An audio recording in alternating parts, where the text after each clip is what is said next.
Today's episode is brought to you by elitefts.com. Founded in 1998 with the primary aim to live, learn, and pass on. Please help Elite FTS support this mission by smashing the like button, leaving a comment, sharing with a friend, and thinking of us for your training needs. If you can put it in a gym bag or load weights on it, Elite FTS has it. What's going on? I'm Dave Tate. We are broadcasting from the middle of the Elite FTS weight room, where the underground still thrives and you're part of the crew. It's time to sit down, keep it real, and cut the bullshit. Welcome to Table Talk.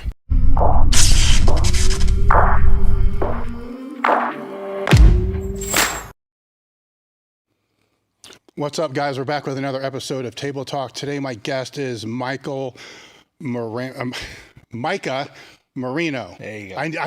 You know, the thing with this was, I knew I was going to screw it up, and I kept telling myself I was going to screw it up. Then I screwed it up, but I screwed up the fucking part I didn't think I was going to screw up. Yeah. I was going to screw up the Marino. The Micah was like solid right in there, but it happens all the fucking time, so whatever. Yeah, no worries. Micah is the owner of FQ, so it's Fight or Quit, and I believe that's the apparel line, it's the coaching line, and it's the gym, right? Yes, so correct. it's all things together.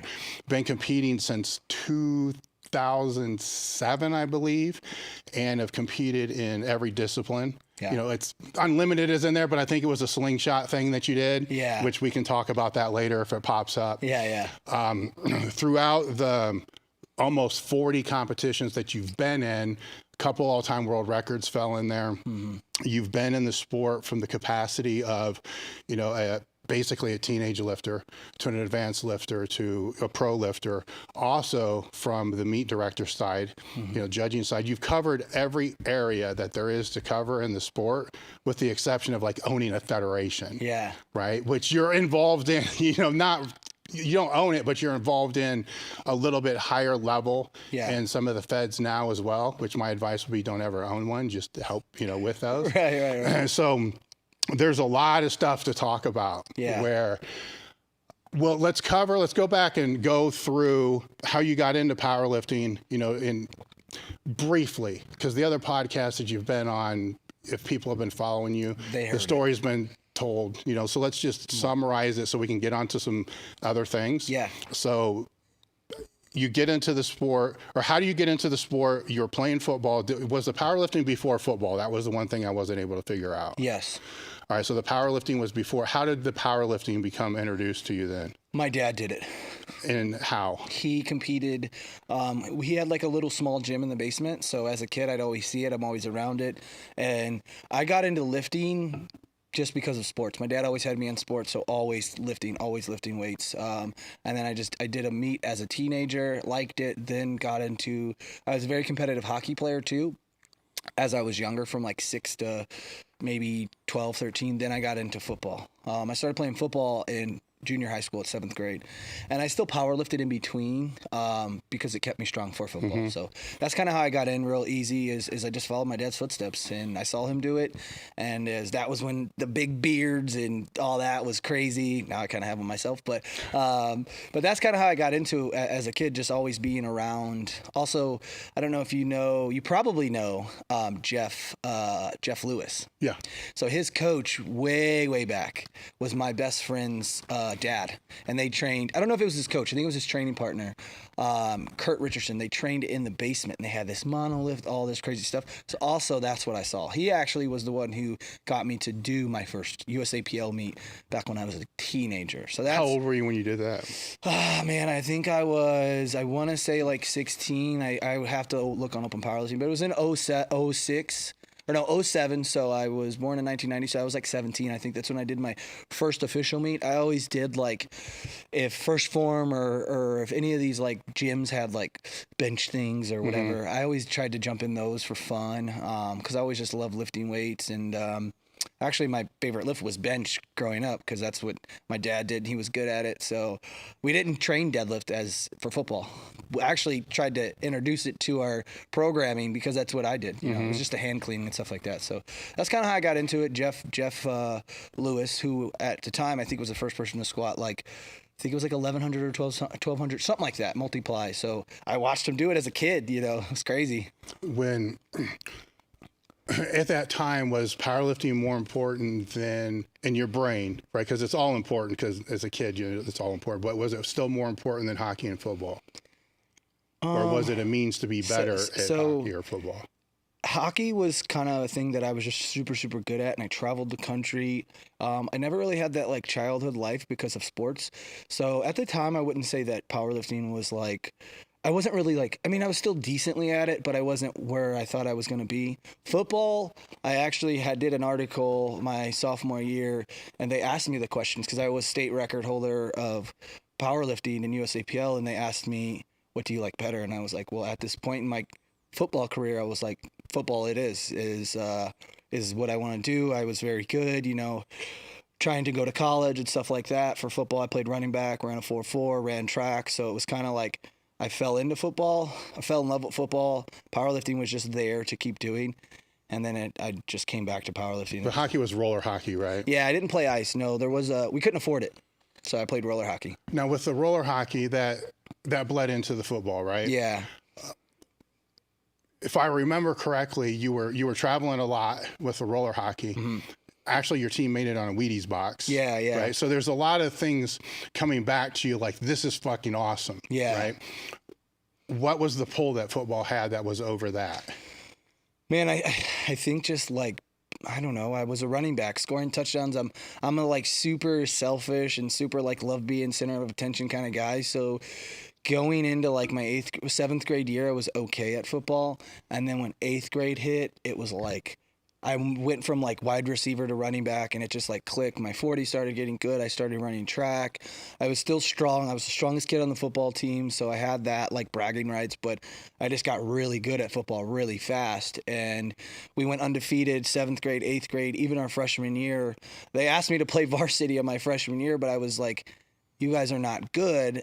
Our freshman team is good. I don't want to lose. I haven't lost. So I didn't actually lose our first football game until like my sophomore year, like in playoffs when I played for varsity. So I think I just maybe the attention that I was getting, I don't know. I was just really good at it. Like it was rushing, holding state records for touchdowns, rushing yards. And it was just like, I was always, every Monday, the local news was interviewing me. So maybe just like, that was before social media was a thing. Yeah. So, yeah. Well, right at that time, say around 15, your life deviates, like it splits, right? Yeah.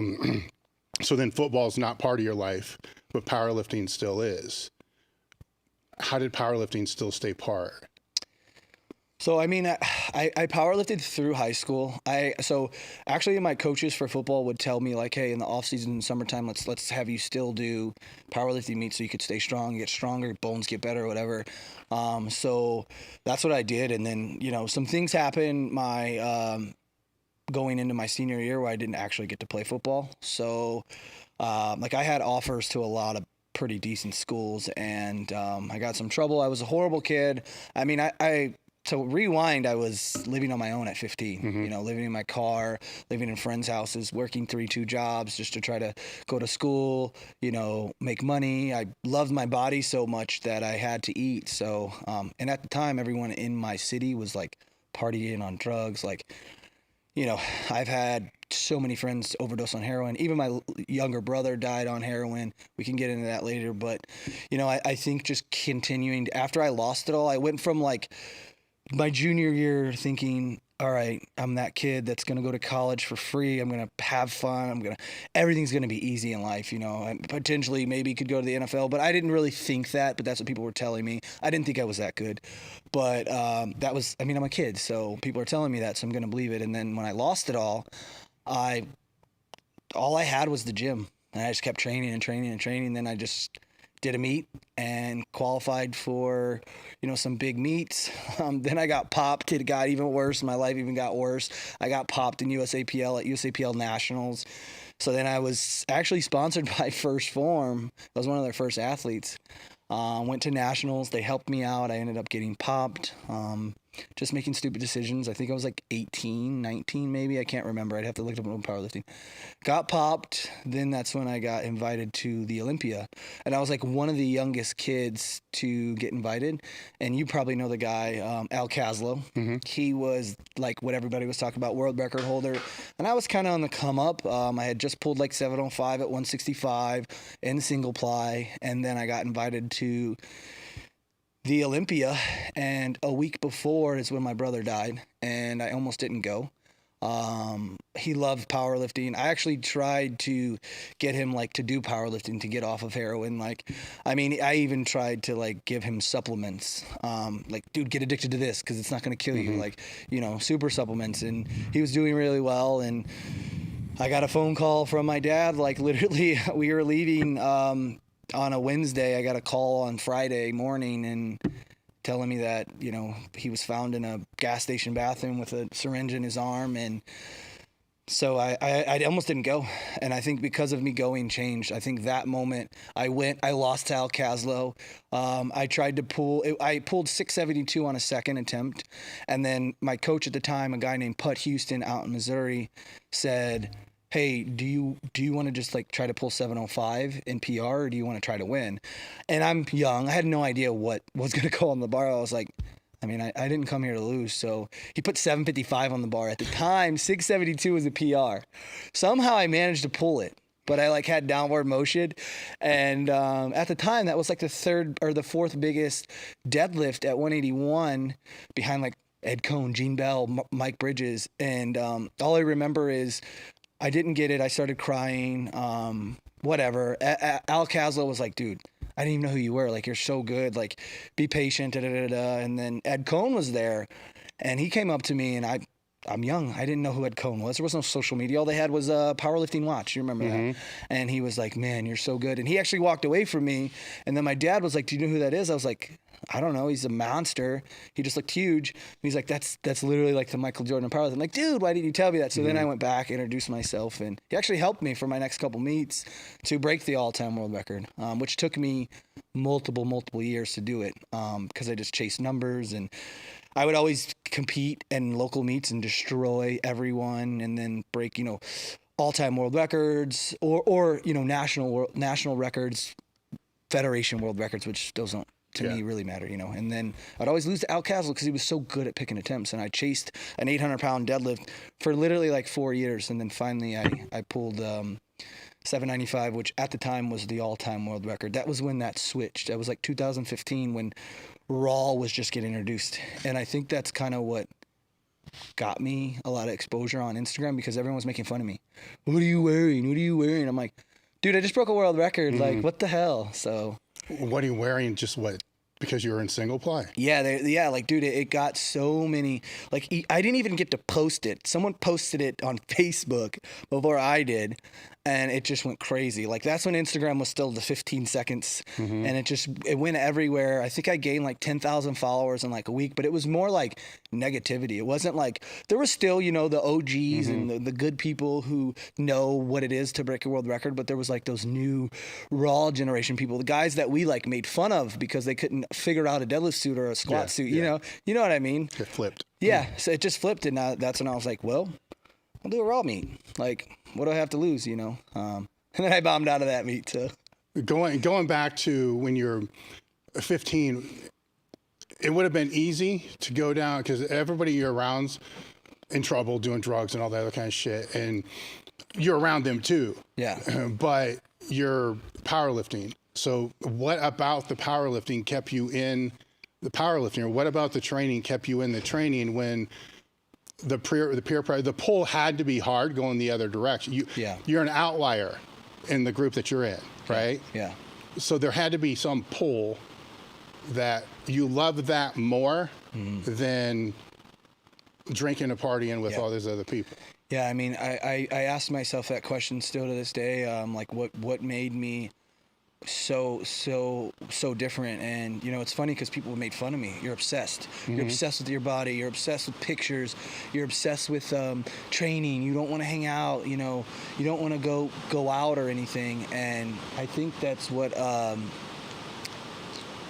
I was obsessed. They're right. I was just obsessed with feeling, looking good, and I was always a younger or a lighter guy. 165, 181. So I always had abs, and I'm getting attention by girls. So I'm like, and then I started going out, and I could see it change. And then people were like, "Hey, take this.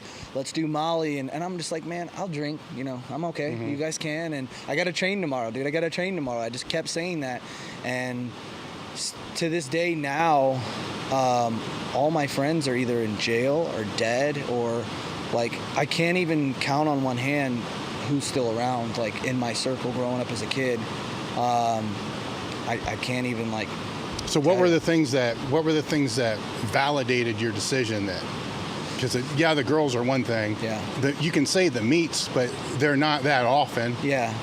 I think it was just being the strongest dude in the room, dude. I don't know. It was so everywhere I went, I knew I'm small, and it was, I don't know. I got in so many fights growing up, dude, and people would always think that they would be I'm not a fighter. I don't do MMA or nothing like that, but just street fighting. I grew up in a bad neighborhood. I lived in St. Louis, Missouri.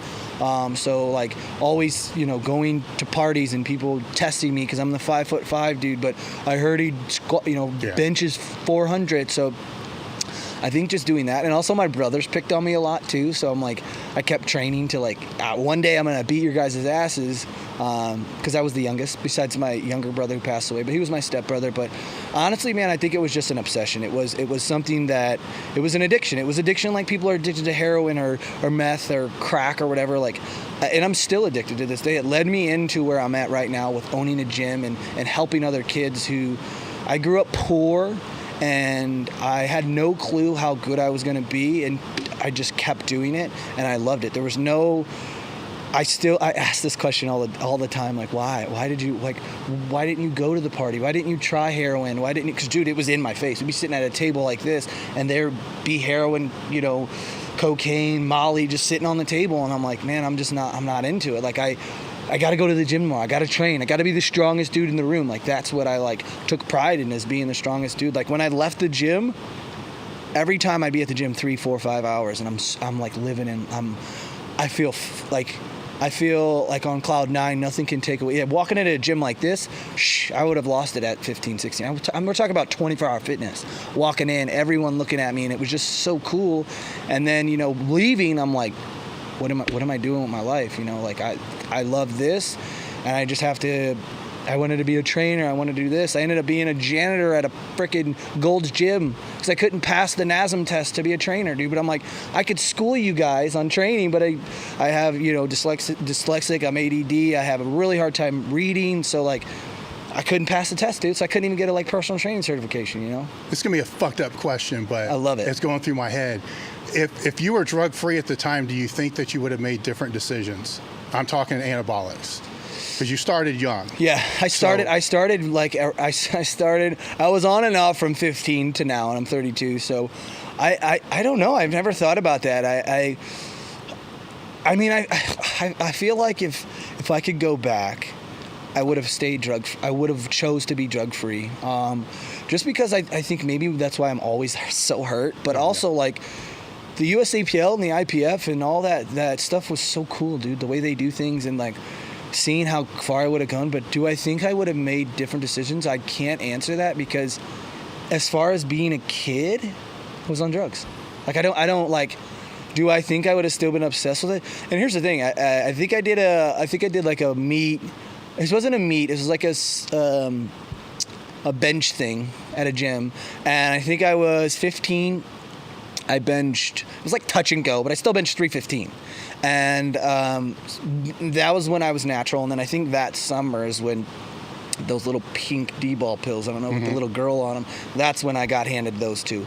And that was when it was a wrap from there. And I just got so pulled into what it felt like to be on steroids, But my choices would have been to stay drug-free because I feel like if I would have got on them around 25, I'd be so much better. It's a tricky thing, so we'll cover both sides of this, right? Yeah. Because I agree with you. I think that people that start too young shortchange their back end. Mm-hmm. I've seen it too many times to know. I know that's true. Yeah. 1,000%. But at the same time, in the situation you were in, Yeah. that's your drug of choice. Yeah, right? it was. And there's other drugs of choices there. Yeah. You know what I'm saying? So here's, Thai D-ball, right? Yeah. So here's Thai D-ball, here's heroin, here's meth, here's all this other stuff. What are you going to pick? Well, I picked that, so I can't do these. Yeah. So it's almost like if the person that's addicted to meth or heroin, they're like, what the fuck? I ain't going to take that shit. What's it going to do for me? Yeah. Yeah. Because what's it going to do for them, right? Exactly. They're addicted to this other thing. Yeah. Where situational, in a fucked up way, we can make the argument that it kept you away or helped keep you away. It saved me from that other stuff. But you don't want to say that. Yeah. Because you don't want it to be interpreted by other teens out there now as this is the path to go. Yeah. Because they're not in that same situation. Exactly. Yeah. Yeah. No, I want to say that it saved me, like you said, but it was, I mean, it was fucked up for me to do it, but no, at the time, bro, I'm 15 years old. I'm living by myself, bouncing house to house, car to car, girl's house to girl's house. I was a terrible kid. And I just listened to the dudes at Gold's Gym, so, but I think maybe if I wouldn't have done that, things probably could have been different. Almost guaranteed, because I wouldn't have got so strong so fast and got so addicted, but I would never tell. And that's the one thing that I love about owning a gym now is these kids come in crazy strong and they're not 15, 17, 18, 19, sometimes 20, 21.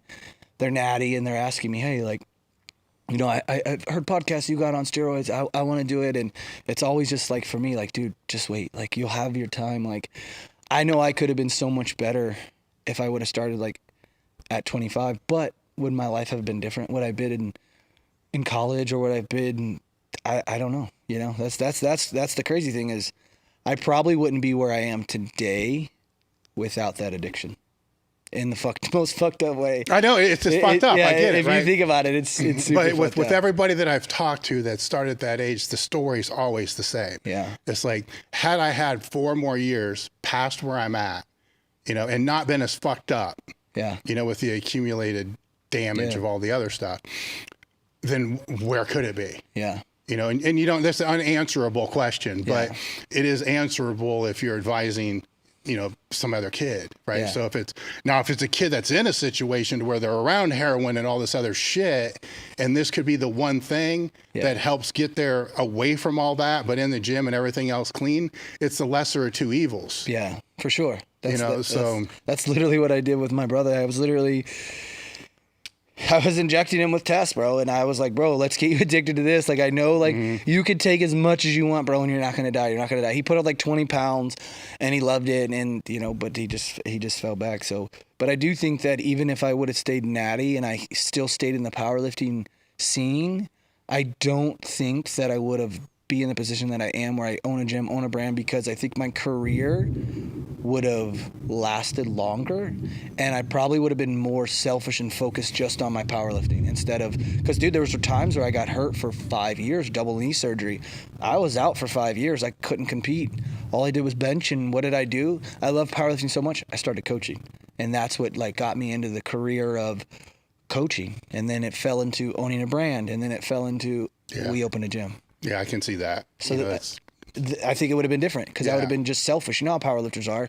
If we would have been striving, it would have been different. No, I totally agree.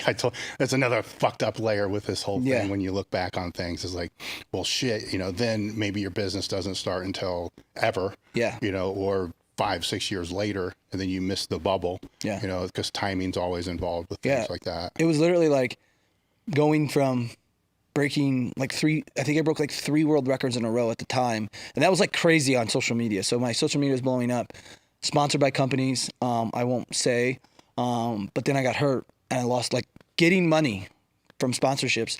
Then I got hurt. So then I had this attitude of like, fuck every brand. Like, why?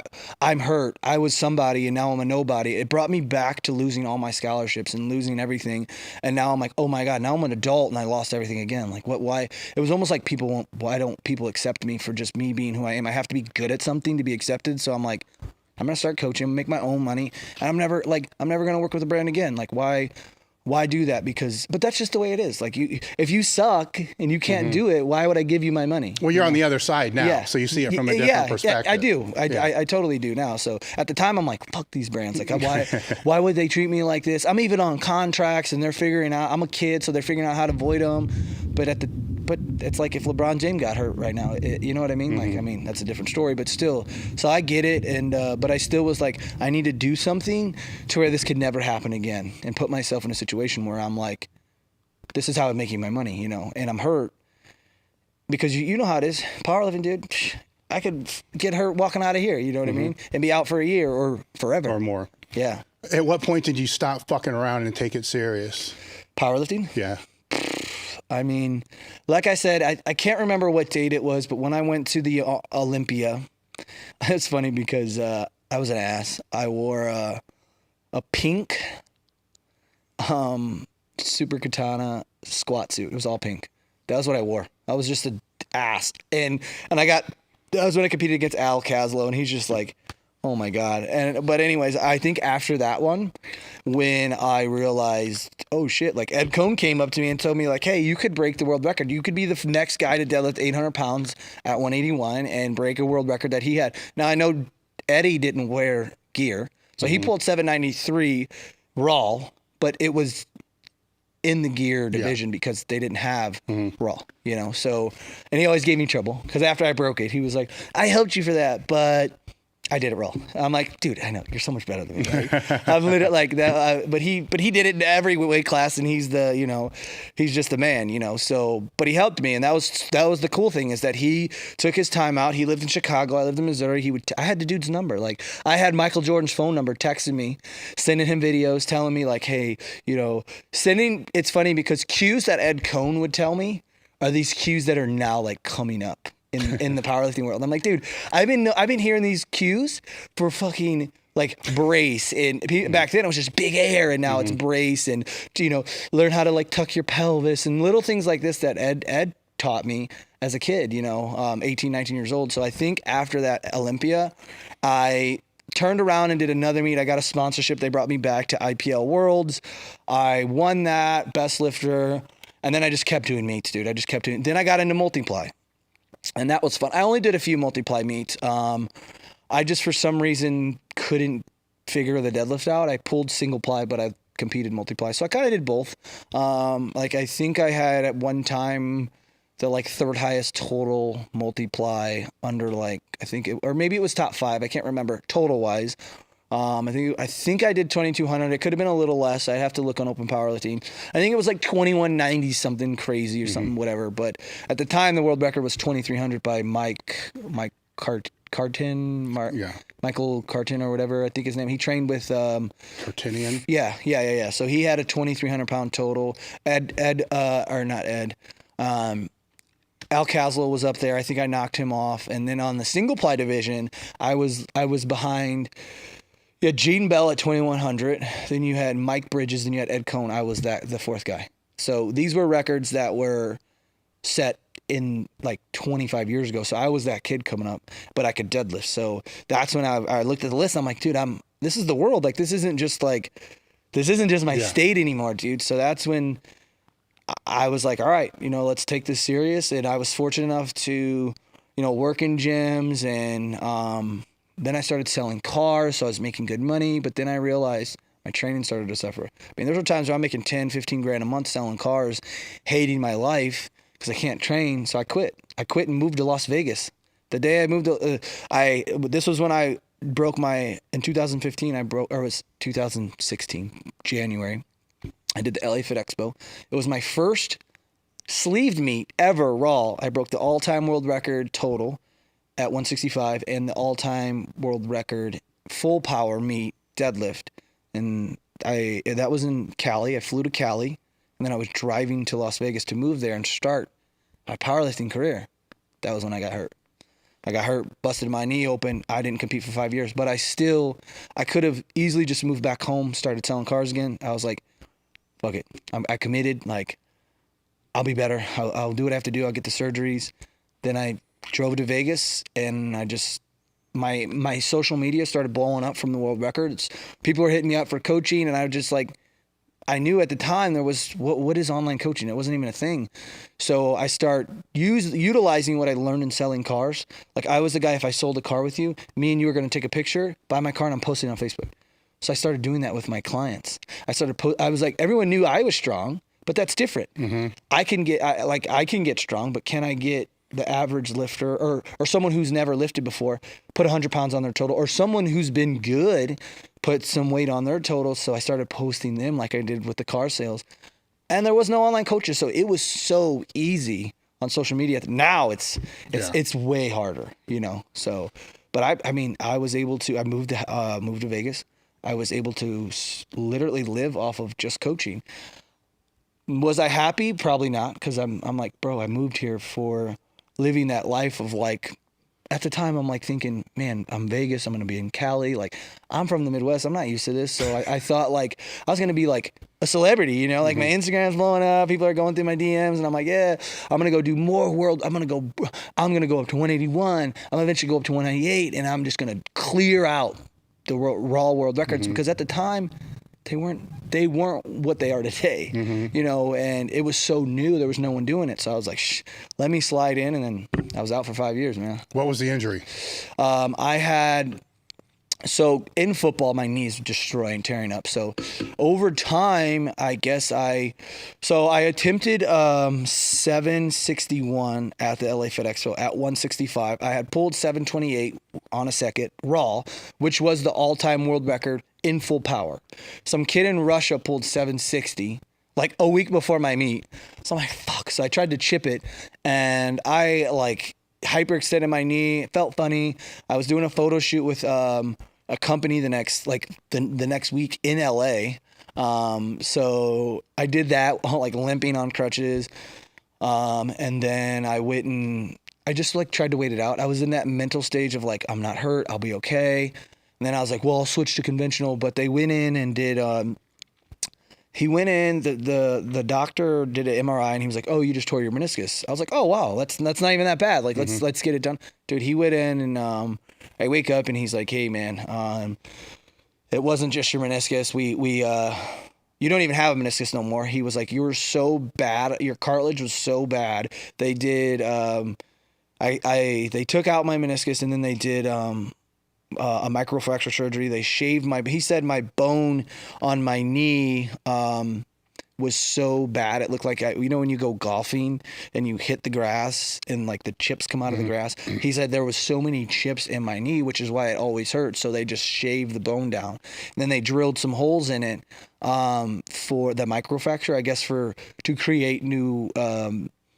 create new blood flow so that maybe your cartilage will grow back. They're like hit or miss. It could grow back. It could not.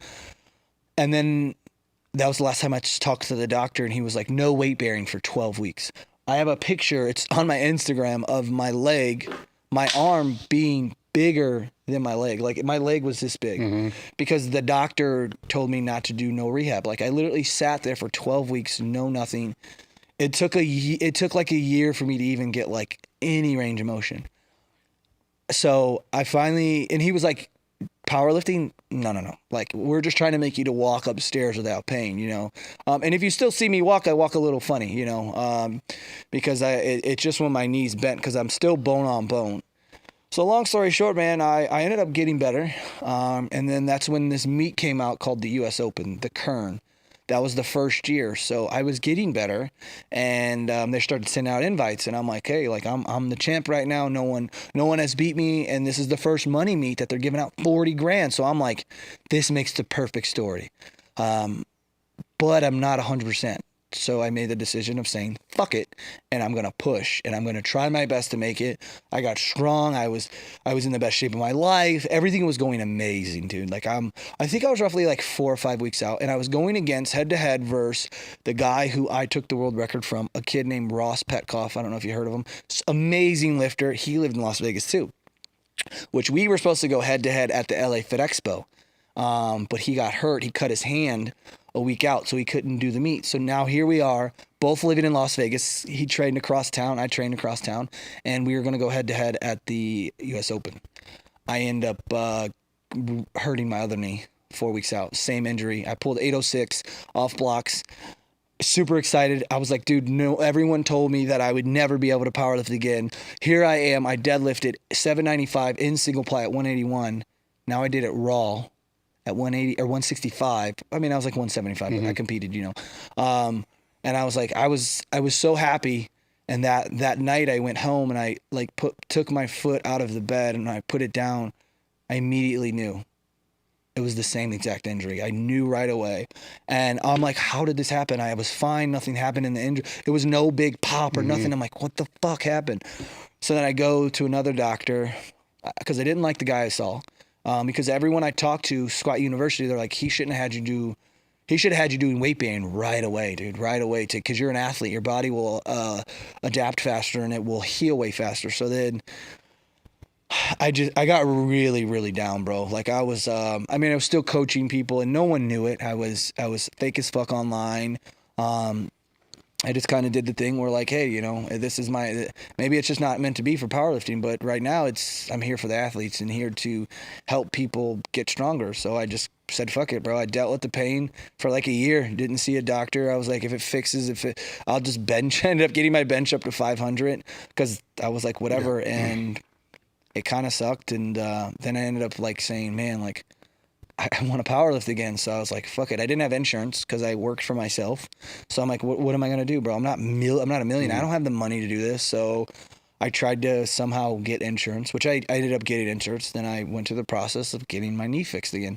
And that was in 2017. And then I did my first meet back, the hybrid showdown, raw with wraps, in 2019, I want to say. The beginning of 2019.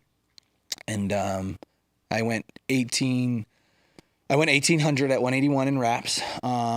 It was like a pro meet, you know. And I took second, made some money, and then I was like kind of back, you know. It was like, but my mindset was so much different. I wasn't competing because I had to, you know. Like I felt like growing up I had to compete to get a sponsorship or get the next client or whatever. I was finally competing because I just love to do it. So I didn't care about numbers. I didn't care about anything but just going to the gym. I love it. I love fucking training.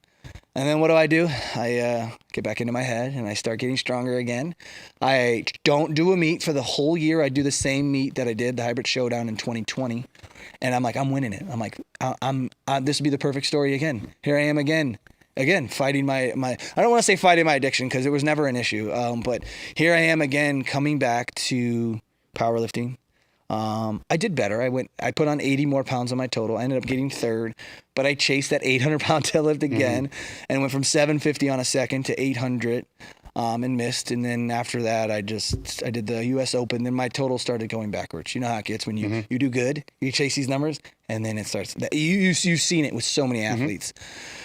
So now I did single ply meet. I just did a single ply meet like 2 years last year, which I squatted 870, and now, man, I'm just like training for fun. Like I take my training as serious as I ever have because it's fun, but my main thing and my main concern are my athletes, my business, and I don't even really call it my business because like it's so fun. I wake up, go to the gym. It's so funny because I'm on the phone with my dad and he's like, where are you headed? I'm like, oh, to the gym. And he's like, man, it's so cool to hear you say you're heading to the gym and not work. You've never once said you're going to work. So that's kind of where my everything is. All my shift is all my energy is into people, powerlifting, hosting meets that I think that lifters will have fun, to give that one lifter that may not think they're as important, to make them feel like they're rock stars, and then also hosting pros meets like the American Pro, which we hosted last year. So with this whole journey that you went through, your perspective on competing changed. Did that change? Was it beginning to change before the number started to slip? Or was it after the number started to slip that your perspective changed a little bit? I think it was before. I think because I started seeing how big like powerlifting was actually getting, and I started realizing that like I was actually like making changes. I was not, I don't want to say changes to powerlifting because people say that and I'm like, bro, that's a big reach. Like I was in my circle, in my community in Las Vegas, like I created a gym. Every day I go in, we're the only gym in Las Vegas that is one sport. I think, I don't know. Okay. We're the only gym that's just powerlifting. Like we purposely won't allow bodybuilders. Not that I'm like disrespectful to them or I don't like them. I think that sport's amazing, but I know powerlifting and I wanted to build a community that everyone that walks through that door, whether I'm world record holder or I'm new to the sport, we have the same exact passion. You know what I mean? So it just creates like it's on Mondays, all their members call it like Meet Mondays, where it feels like a meet where everyone's going at it, having a good time. And I mean, and these are the things that I've learned from like seeing guys like you on YouTube or Westside Barbell or growing up in Missouri when we had 12 guys that just got under a monolift and just, that was it. There was no cameras. Now we have the cameras. We do all that because that's just the changes. Yeah. It's part of it. You want to grow, you got to kind of change, but just the fun in it. And I think also, I think the shift was seeing how much better people were getting at the sport. Like it was, I put 80 pounds on my total in 1 year and the same weight class. And I go from second at the meet to third. My dot score went from 540 to 585, or no, it was like 580. And I went backwards. So I was like, the fuck? How do I go backwards? And it was the kid that actually beat me again. He just got that much better. And then the next year, he beat me again. I didn't even place because I did that same meet 3 years in a row. And every time I got a little bit better, I ended up totaling 1,900. I went up to 198. And, you know, I was like, I want to total 2K. Like I've totaled 2K, single ply, multi-ply, but I want to do it raw, however. I haven't done it yet.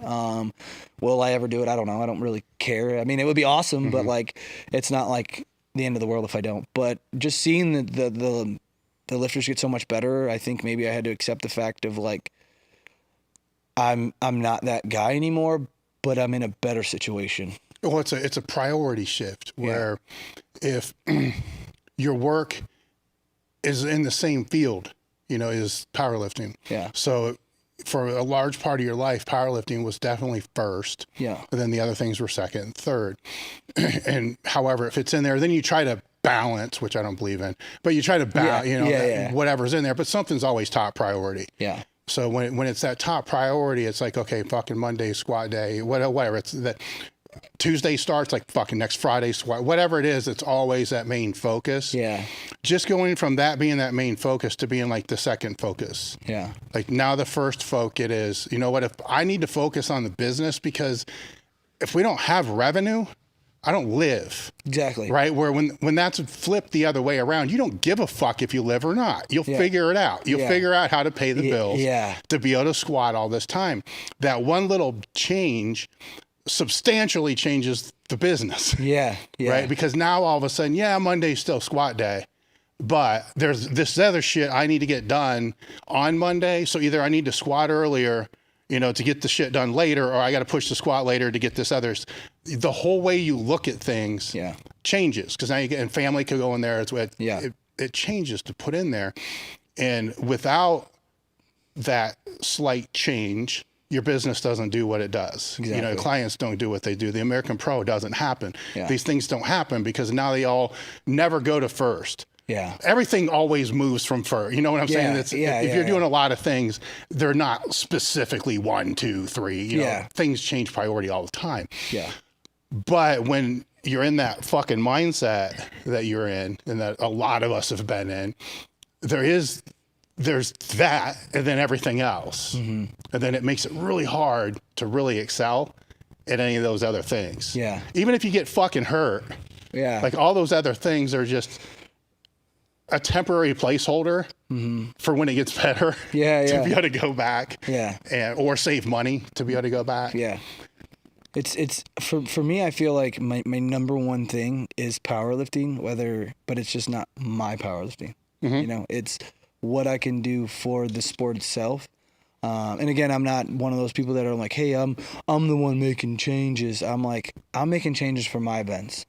I'm doing things that I think that the sport needs or the lifter would like. I'm not trying to say that I'm the reason why. I don't care about that, dude. I'll let the lifters talk. And if that's what it is, that's what it is. But my main thing is I love powerlifting so much. It saved my life in multiple ways, as I told you, that it's almost like I owe my life to, and it's corny, but who fucking cares? I owe my life to powerlifting, whether it's to making meat, or trying to coach that next kid who just doesn't know and is too scared to ask for help, or too embarrassed because of social media. I mean, social media is a scary thing now, bro. And being a kid right now would suck. Like it's cool because like if I was able to start on social media, like I'd probably be at 500, maybe even 1 million followers, because now it's so hard, much harder, but it's so hard, and you have to, there's so many bullies and shit like that. And it's just like, I wanted to create a place where everyone can come in, whether you're amazing, or you're just getting started to it, and just feel accepted. Because at the end of the day, bro, powerlifting is right now, still to this day, the only guy making money off powerlifting, competing, is like John Hack, because he wins all the meets, but other than that, no one's getting contracts. I mean, maybe we'll get there. It's probably a long ways away, but that's the next step. And it takes big money, and a lot of people don't understand that. Sponsorships, and you know how it is with all these pro sports. But that's the powerlifting. That's another reason why powerlifting is so long, and that's one of the reasons why we're trying to shrink the meets up, to make it more for viewership, so that we can get, last year, the American Pro, we reached over 100,000 viewers on the live stream, like on YouTube, which was pretty freaking crazy for powerlifting. But my number one thing is that I just love powerlifting so much, and I love and there's so many bad things going on in powerlifting, bad people, and my thing is that if I just try to do, I know I'm not perfect, dude. I've made so many mistakes. I've done people wrong. I mean, that's just growing up and maturing, but all the wrongs that I've done, I think, help me lead to the right way. And I think for me, it's just like, my goal is I got to do better than I tried. I just got to keep trying harder and harder and harder. But I love powerlifting. I love my brand. I love my people, and I just love the sport, and I love lifting weights as well. So I don't, having been in the sport my whole life, I don't know if I necessarily agree with there's so many bad people in the sport, because that's making an assumption that there's way more bad people than people think. Right. Anytime I have gone to a meet or go to a gym where there's a lot of lifters, everybody's cool. Yeah. Everybody gets along. Yeah. It's like 90% are great fucking people. Yeah. Right. So I know what you're saying. I definitely, but the negativity gets amplified, online. That's what it is. Which is, it's there. It's in every demographic, right? Whatever that is. But sometimes that negativity gets amplified at the expense of all the great shit that does come with the sport. Right.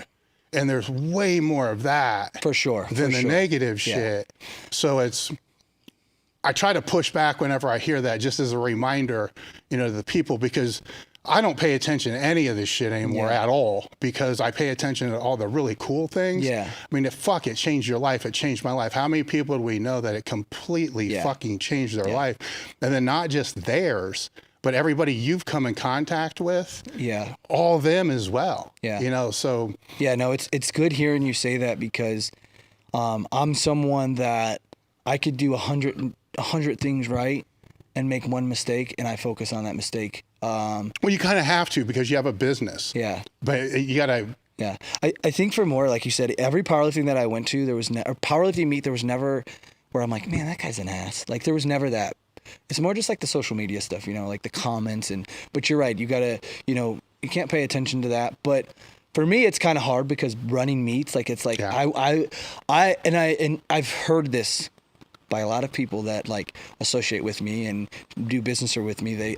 I'm almost too emotionally invested into powerlifting, because sometimes I'll let my emotions versus like the right business move, I'll let my emotions kind of make that decision, which it's like, I'm so passionate about it. I love it that maybe it is like my one downfall about like the business side.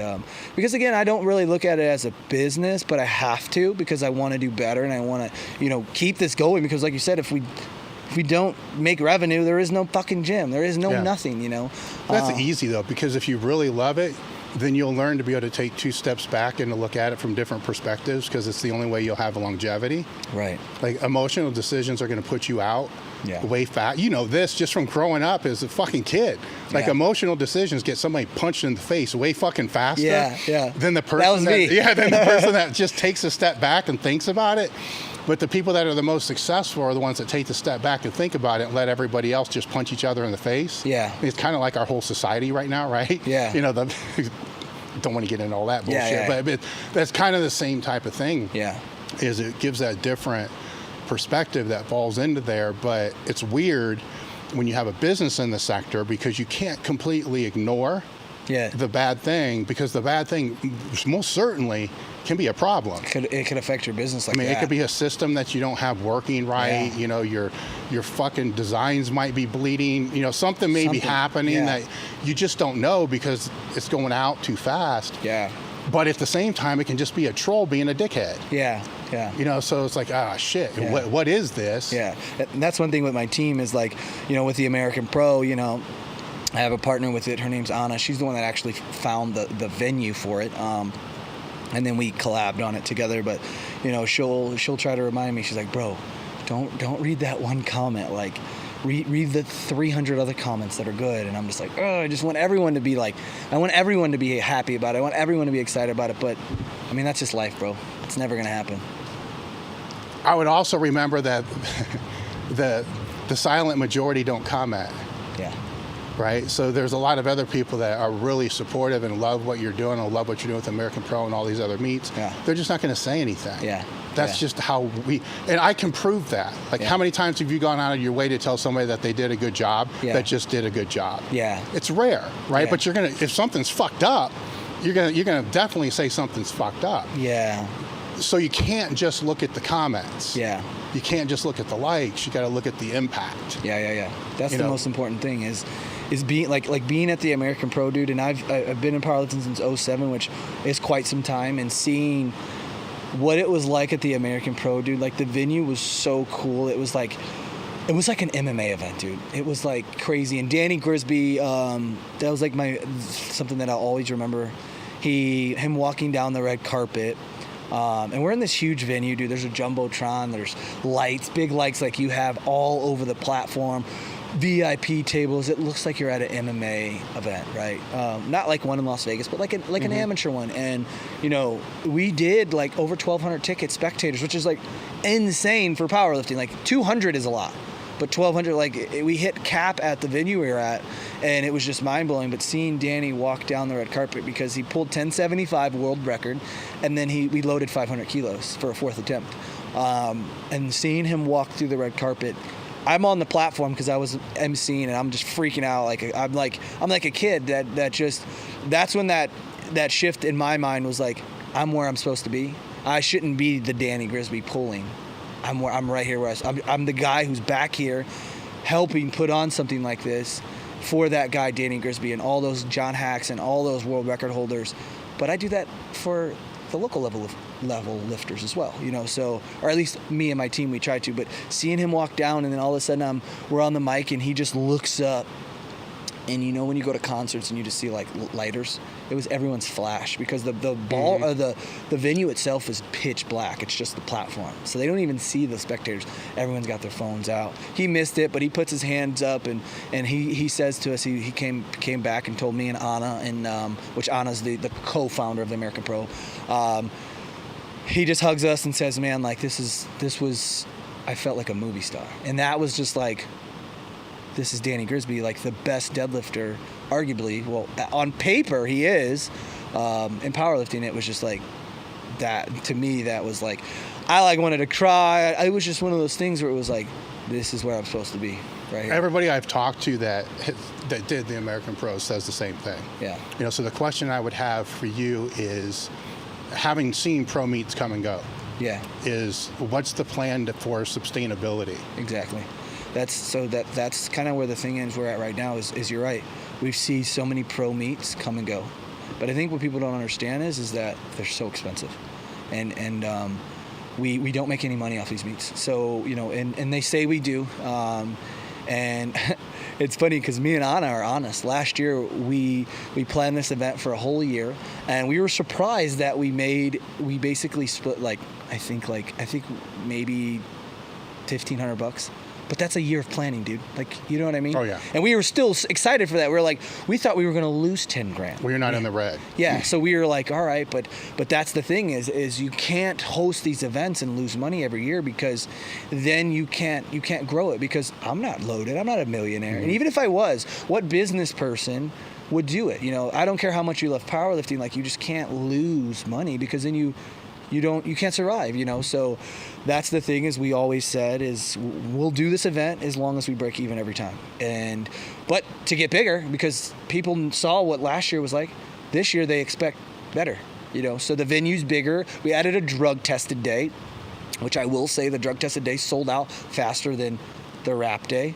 And we have guys dots score 550 on drug tested day, you know. So then we added like prime time. We're breaking it up into sessions, and you know, so that we could make it because a lot of the powerlifting is shifting into like faster meets for, like, you know, we keep saying the word viewership, but also for the athlete. Like a guy like Danny Grisby or any big powerlifter squatting at 8 o'clock or 9 o'clock in the morning and then deadlifting at 4 or 5, like, It's a long day. Excuse me, that's a long day. So we're trying to shrink that to where it's, because now you see the change of powerlifters. If you look at powerlifters now, they look like freaking jacked bodybuilders / CrossFitter athletes. Like, so they're in better shape, so they could get through these meets. But then we could get to that next level of like having, like, who's gonna sit at a powerlifting meet for 8 hours? You know what I mean? Besides, the only people that are going to do that are like our friends, our family, our brother, our sister, our girlfriend. They don't want to be there anyhow. They don't want to be there. So with the American Pro, we were able to add a bar so that they can order drinks, add VIP tables. So now me and you and 5 of our buddies are sitting at the table by ourselves, and we have a, you know, bartender coming down buying us drinks. We have it. It's an MMA event. We have a an MC, a live DJ. We're like making it fun. We're doing like, after the event, we're doing like parties at the event so people can get together. We're trying to do press conferences, like really make it a pro event and get that viewership to the next level where we get, because I will never be able to dish out that money. All the money that we get from the event, the entry money, all the sponsor money goes into payouts. So last year, we did like $35,000 or $32,000 in sponsor money. That's how we paid the lifters. We paid for the event with the spectator money and the registration money. So how do we go bigger next year? Okay, well, we added another day, and now the sponsor money is going to be a little more expensive. It's a bigger meet, but we're still giving that away. So it's not like we could take that 50 grand and dump it into the meet. No, so, and the venues, dude, it's not cheap. Like, it's expensive, and what people don't understand is this is 2 people. This is me and another powerlifter who loves powerlifting trying to run this big event. So, and it just blew up, man. Like in the last year, in the last 6 months, because it was in July last year, no one knew what the American Pro was. Like everyone, like I had to call people. Like I'm on the phone with John Hack. I'm on the phone with Danny Grisby. I'm calling people. Like we did a walkthrough of the venue. Because that's kind of how it got found. It's in Virginia. I'm in Las Vegas. I get a DM one day from Anna, the co-founder of A1 Digital. She runs like a live stream company, and then of the American Pro. She DMs me and she's like, "Hey, bro," like, and we knew each other through like Instagram, but never really talked. "Hey, bro, I see what you're doing in Las Vegas. Like your meets are super cool. Like, she's like, hear me out." And I was like, "Yeah, what's up?" We got on a phone call, bro. And she's like, "So there's this venue," and she's like talking to me about it.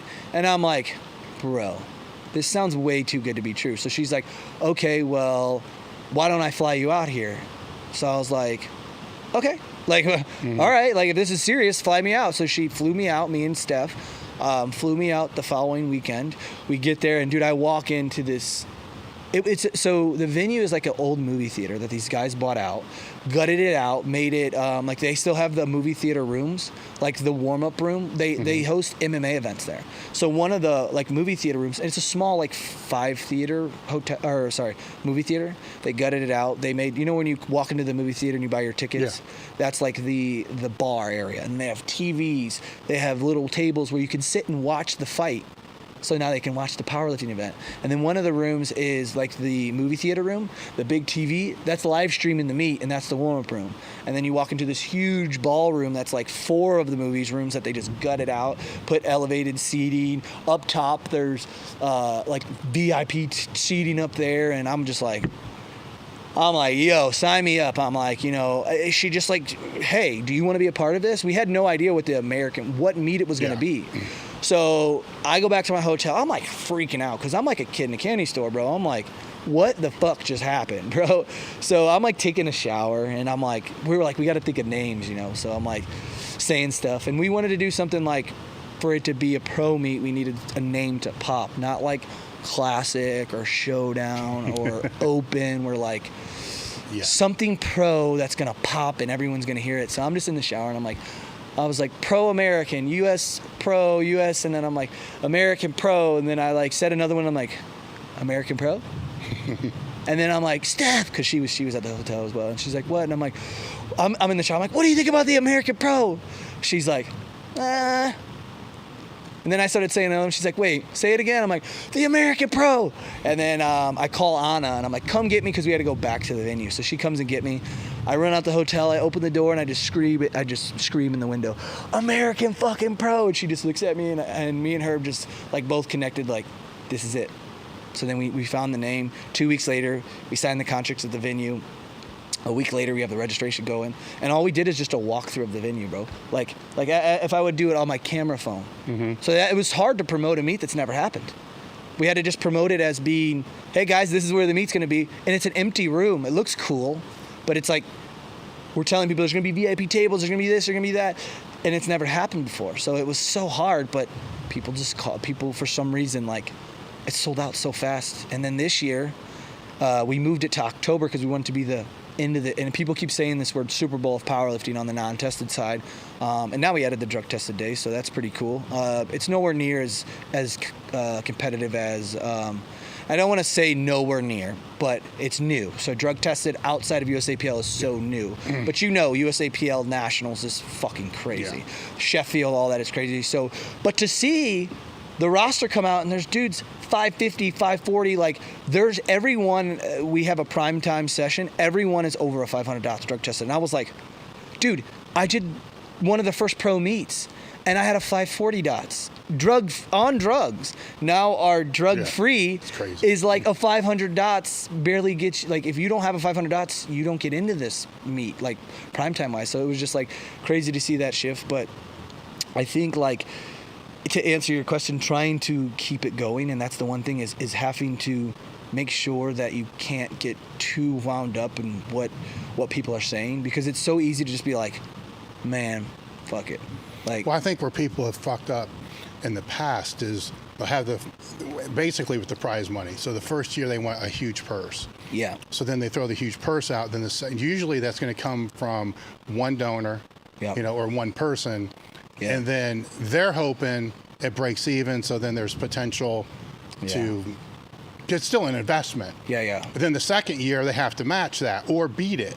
Yeah. And now there's a problem because the second year the guy's like, or whoever put the money in there is like, dude, I can't get it. I didn't even break even. Yeah. This was a loss. Yeah. So I'll give you like half. Yeah. And then each year, then it gets to the point where there's none. Yeah. And it's like, this drives me fucking crazy. It's like, why didn't you take the fucking money you had that was given there and spread it out over 3 fucking years? Yeah. And then use that momentum to be able to bring in other donors. That's true. Then you don't have, because how many times, you've been around long enough, I mean, how many times have you seen like, boom, great, then subpar. And the lifters have figured it out. This is what's a fight. You're still a lifter too. So you see both sides because you're still a lifter, so you get it. Because one of the interesting things I've seen with the raw lifters that I come out, because on the equip side, it's just kind of the WPO. Yeah. But on the raw lifter side, they got to navigate.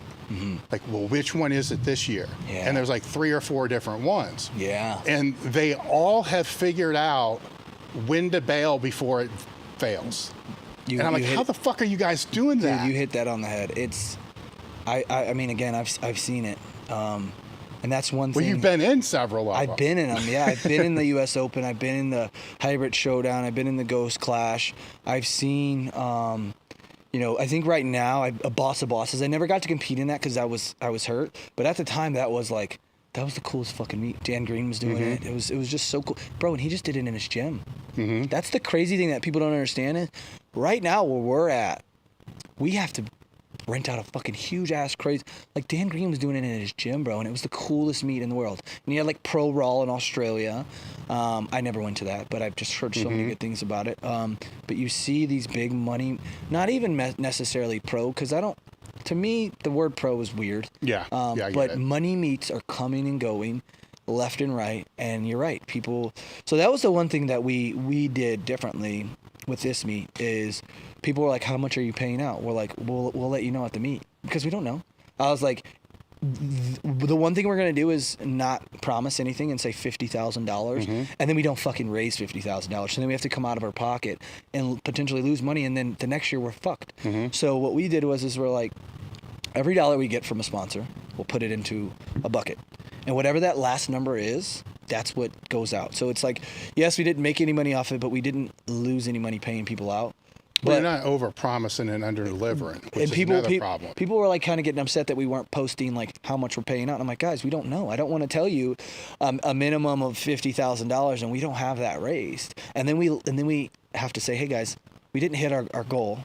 So now we're giving out 30. You're going to be fucking pissed. This happened. Yeah. So we'd rather just say, hey, we're going to give out as much money as we raise. So if you know anyone that wants to donate or wants to sponsor, that's going to get you guys paid. And this year, we're doing the same thing, but also what we're trying to do for the pros is we're doing a percentage. You know when you watch boxing, I don't know if MMA does it. I'm pretty sure they do it. All the fighters get a percentage kickback off of ticket sales. So we're doing the same thing with the American Pro. So all the pro lifters got a code got to them, and we give them a kickback. Now, it's not going to be like a Conor McGregor money or whatever, but it's an opportunity for you not to have to be John Hack and potentially still make money because you made it to the American Pro. You were good enough to qualify for it, which if you qualify for the American Pro, you're good. It's a 495 dots, sleeves, 505 in wraps. Like that's crazy good, So if you make it to that, and you got to beat the registration because we don't do invites. It's you want to be here. We want it to be like, we want people to be here. We want people to come because they want to be here, and they have to go out of their way to sign up and be there. And dude, everyone signed up. Like every single lifter, we did no favors. Everyone who did it last year, we let them pre-sign up because they were the first ones a part of it. So that it just makes sense to say, hey guys, if you guys have the dots, you guys can sign up a week early, and then we open up to the public. But every one of those lifters have potentially a chance to. Now it's not like they're getting 50% of ticket sales, but still, dude, like but you'll sell more tickets. Exactly. They're incentivized to sell more tickets. Exactly. So we're sending out emails like, hey guys, letting you guys know like this is where you're at, and you may have that one not popular lifter, but has so many friends and family. He may make more money than the guy who has 300,000 followers, because you know how social media is. It's weird. Like it's one of those things where if you push, you're going to help the event grow for the next year because we're going to make more money. If we could have 3,000 people at this event, we've broken history. Like we've done numbers that no one's done in powerlifting, and then we grow. And people kept asking us, why didn't you guys charge for the live stream? We could have easily charged $10, And this is not a live stream that's like setting a camera. Yeah. This is camera people. We had a oh my god, what was it? You know how they do like kiss cams? So we had like a flex cam going through the crowd on the Jumbotron, on the live stream. We did commercial ads. So I'm like, yes, this could have been the easiest money grab for us where we could have charged $10 or even $20 to pro meet. And me and Anna probably would have made 30 grand. Okay, but we would have only done like 20,000 viewers. The only people that are going to buy this meet are people who know powerlifting. You know what I mean? Not the big brands that see. And then when we hit up that big brand that's not a part of powerlifting, hey, we did 20,000 viewerships. Okay, that's nothing. Like, I do that on a 10-second video on Instagram. But when we say, okay, it's free, and now we have everyone tap in where it's over 100,000 viewers, it sets us up for maybe that next year sponsorship. Because that's what every brand that we've talked to, all they care about is viewership. Because it's like an ad. I mean, you know that because you have a brand. Yeah, it makes sense, and it's just like where powerlifting isn't there for these huge companies. We're not. It's there not yet. even the huge companies. It's, I mean, the people have approached you for meet sponsorships and stuff like that, and you know it's just throwing fucking. You're just burning money. You're doing it because you like the person. Yeah. And that's it. But basically, you're just throwing money on a flame. Literally. Right. And now when the bigger meets will contact, so what you're doing is correct, because the bigger meets contact, and then you're like, oh, okay, and they're asking a lot. Like, man, you're asking a lot. Like, how many followers you got? Fucking 126. So, like 126. So your organization has 126 followers. Yeah.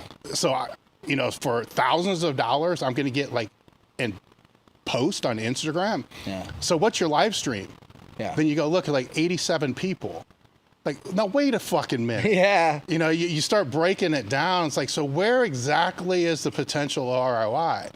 Where if you take that easy money there, you're just hurting the long term to where potential sponsors will look and see, fuck, there's 30,000 people that are watching this. Yeah. So 30,000 people are now going to see my logo on the banner behind the lifters. Yeah. Not the 100 people, 75 people that are there, where all the spectators don't want to be there. Yeah. So the logo does nothing because those are all friends and family who are reading books and watching their fucking phone. Yeah, exactly. And in that 1 second where their son or girlfriend comes on, then they put their phone down, but then they're right back. Yeah, but they're certainly not looking at your logo. Exactly. Yeah. So even the branding doesn't do shit. Yeah. Where that gets to 100,000. You get that to 100,000, you're getting brands that will put the money in there. Yeah, and we're because we see strongman, we see CrossFit, and we're seeing where their viewership is, and we know for facts that they're huge. I just had a conversation with a buddy of mine about a bodybuilding show that's in Las Vegas this weekend, Nationals, and he was going over some of the cost of this, and I'm like, holy fucking shit, bro. He was telling me coaching passes are $600 for bodybuilding, right? Coaching passes. Our biggest meet of the year, the American Pro, was $60. You know what I mean? Which is a lot more than a $10 coaching pass at your local meet. Entry forms, $400. A spectator pass to go watch is $125. Ours are $40. So it's you see the numbers and it's like, wow. Well, they if they're doing it like that, I don't understand it. I'm not in that sport, but it just blew my mind of maybe it's the viewership. I don't know. I don't follow bodybuilding on that level, but it's you see the CrossFit Games and you see the world's strongest men and you see these companies throwing hundreds. Being on this side of it, as I am a lifter too, but seeing and talking to brands and hearing them, and it's just they will throw money, crazy money, not away, but at some of these events. Strongman, dude, they get crazy sponsorships, dude. It's insane. But it's strongman. There's so much, the viewership is crazy because it's interesting to watch. You know what I mean? Yeah. Well, it's the viewership, right? Yeah. So it's there's two dynamics, which is the sponsorship, which I think meet directors don't get, right? So the one is what we talk is the viewership. You know, the other one is who actually is the market of the people who are watching or who are there. Right. Right. So if they are contacting your company, my company, or different companies, are they really the market of the people that are there? Right. Where I'm pretty sure yours is powerlifting oriented, but if you look at your average client base, when you're going hard, most probably don't compete. The average people who are buying your apparel, most probably don't compete. So they're powerlifting, but they're not powerlifters, okay? I got that. Where now, if you're in the apparel and you're in some kind of retail, your margins are lower, right? The online training margins for online coaches are fucking huge. Yeah. They're big because it's pretty much all profit. Right.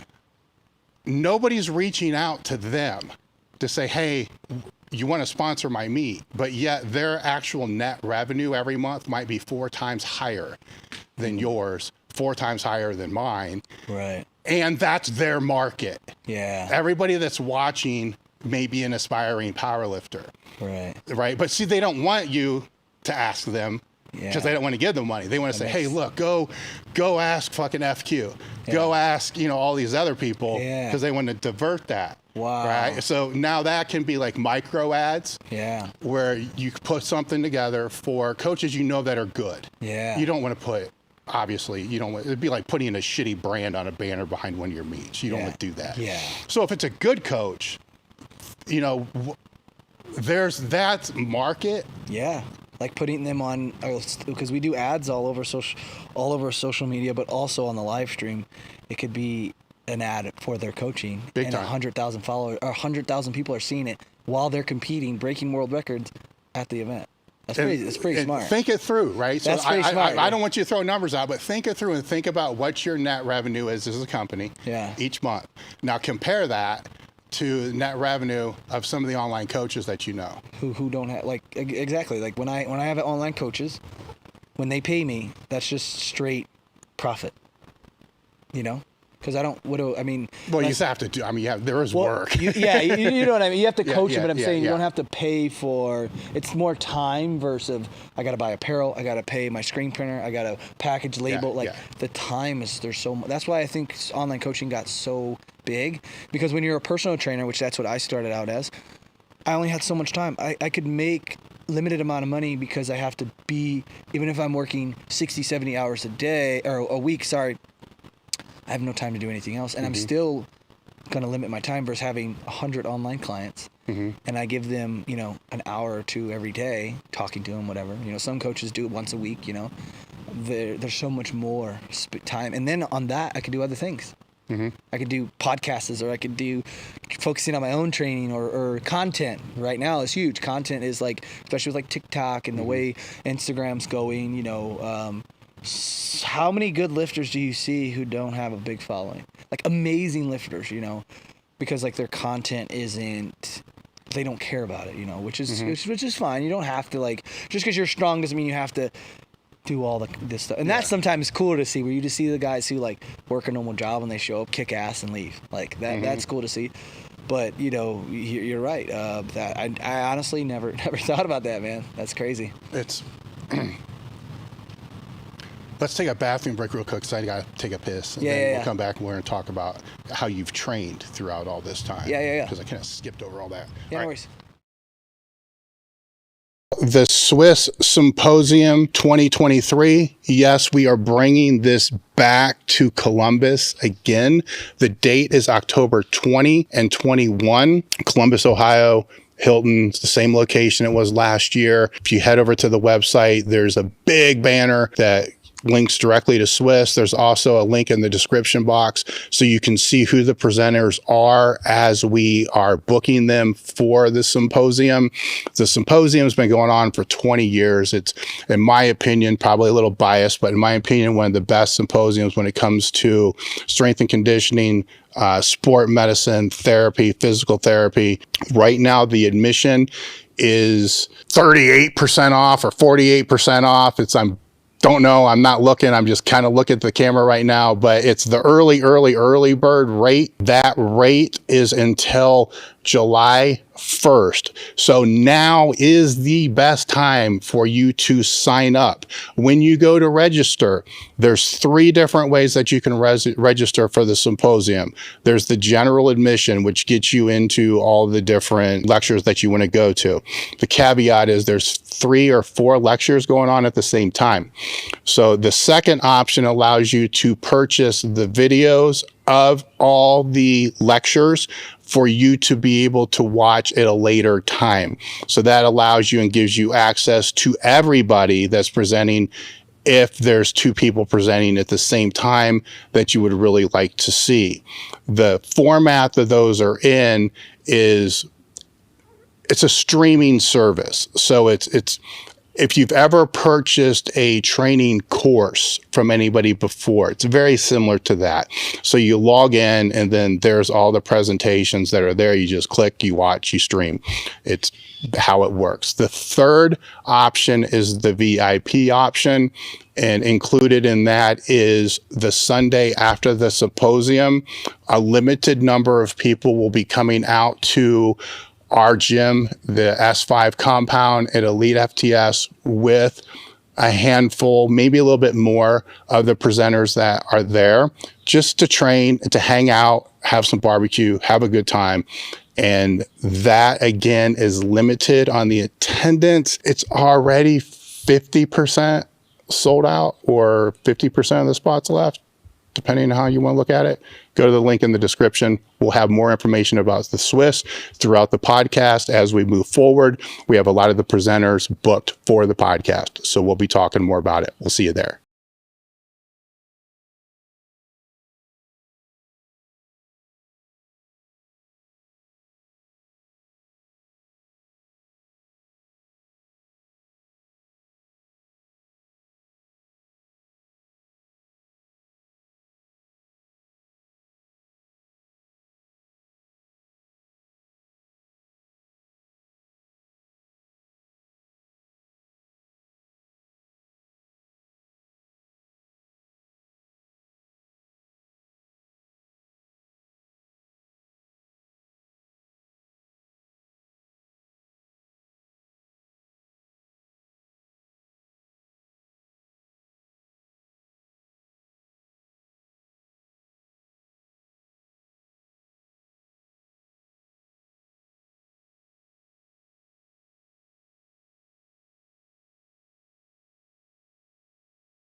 Contenting. All right, so we're back. Where I want to go, we're going to pivot a little bit, and then we will circle back to the American Pro, because actually before we pivot off of that, the next one is this fall, right? So it's what you said, October? October. The link will be in the description to all your stuff. So I definitely think guys should check it out, because it was one of the best meets. I saw the live stream I've ever fucking seen. Everybody everybody I talked to that was there, hands down, there's nothing even close to that. So going back now we'll talk about training. Okay. So when you got into this, you started and you were with, it was like a multi-ply gym, right? Yeah, I started at a gym called, in St. Louis, it's called Power Body. It was more of, everyone was gear. It was either single ply or multi-ply, but the majority of the guys I trained with, when I'm 18, 19, 20, they were double my age, but that's basically, they were all multiply, so they kind of would like make fun of me because I still was in the single ply days. Yeah. And I didn't have gear. I had money to buy multiply suits, which you knew. So everything I wore was like the Ernie France suit that was 40 years old, and then I got sponsored by Overkill. Then that's when my numbers started going from squatting 750 at 165 to... So what did your training look like from not the teenage years, once you started actually figuring powerlifting out?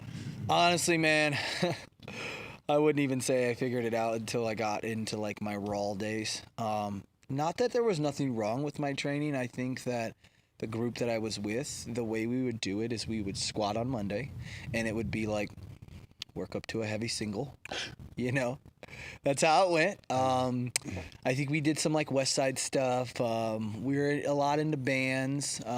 Never really got into the chains, but we did. I just had depth issues, believe it or not.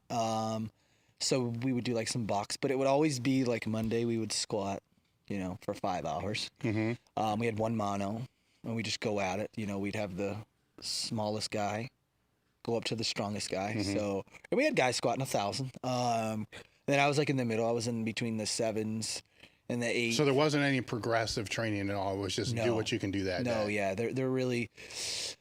There was never no program on paper. You know what I mean? Like I had a guy help me. His name's Put Houston.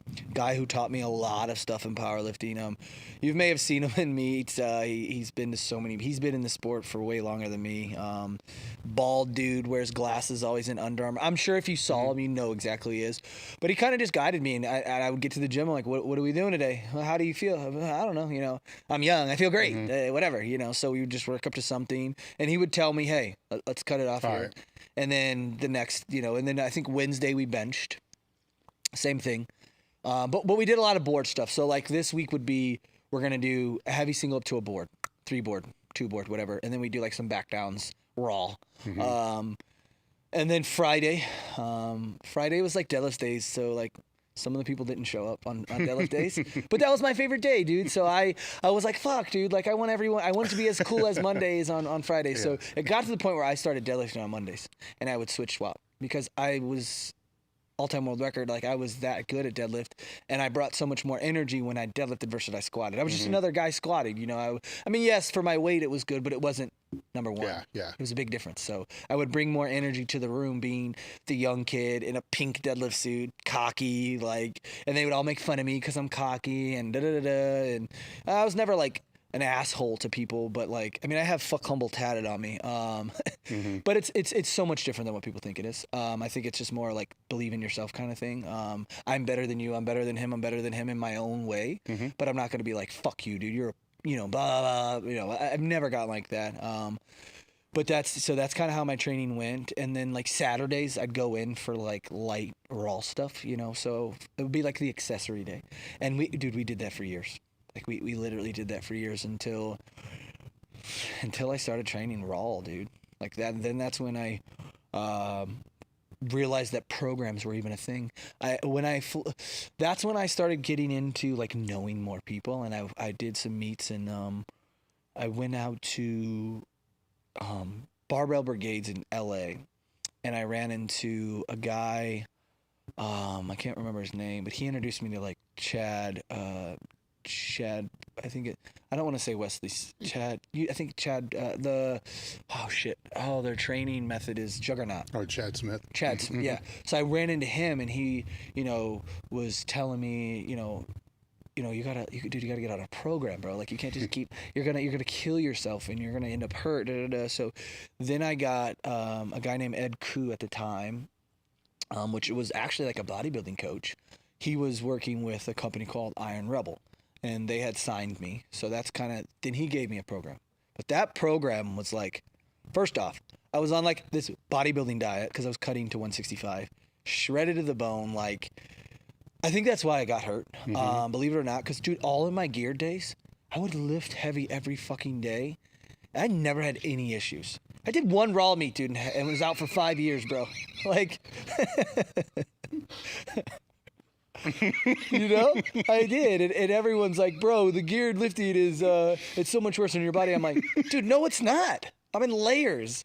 I did one raw meet, and I was out for 5 years, bro.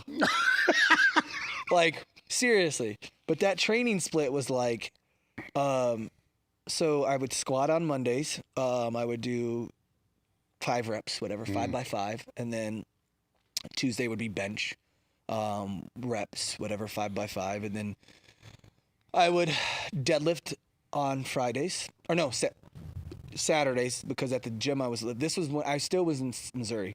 The gym I was at, everyone came in on Saturdays. So I always had to, like, I can't train by myself, dude. Like, I'll suck ass. I'll miss a 600-pound deadlift. But when people are around watching, I think that's from playing sports, being, at a football game, bro, there's hundreds of people there. You know what I mean? So being in the gym, I 5 people in here, I'm like, fuck, dude, the vibe's going to suck today. Like, I'm calling people like, hey, bro, want a free day pass? Like, come on down, check it out. But, and then I would deadlift, and he had me on a 10-week cycle. It would be, I would pull sumo every 3 weeks, which for some reason worked. And on the opposite weeks, I would start out on a 10 week, when I broke the all-time world record deadlift, which I still think to this day I had more in me, but I got hurt on my last deadlift session. Like, that's when the injury flared up on my knee. So on that 10-week cycle, I weighed in about 173 pounds, throughout the whole time. And I've done some pretty serious cuts, but I wanted to not cut that much. So I like dieted down to 173. I was shredded, bro. It was no sodium, no salt for 10 weeks. Like, like strict bodybuilding. Like I would talk to powerlifters about this diet and they're like, you're fucking stupid. But I was just following what I was told.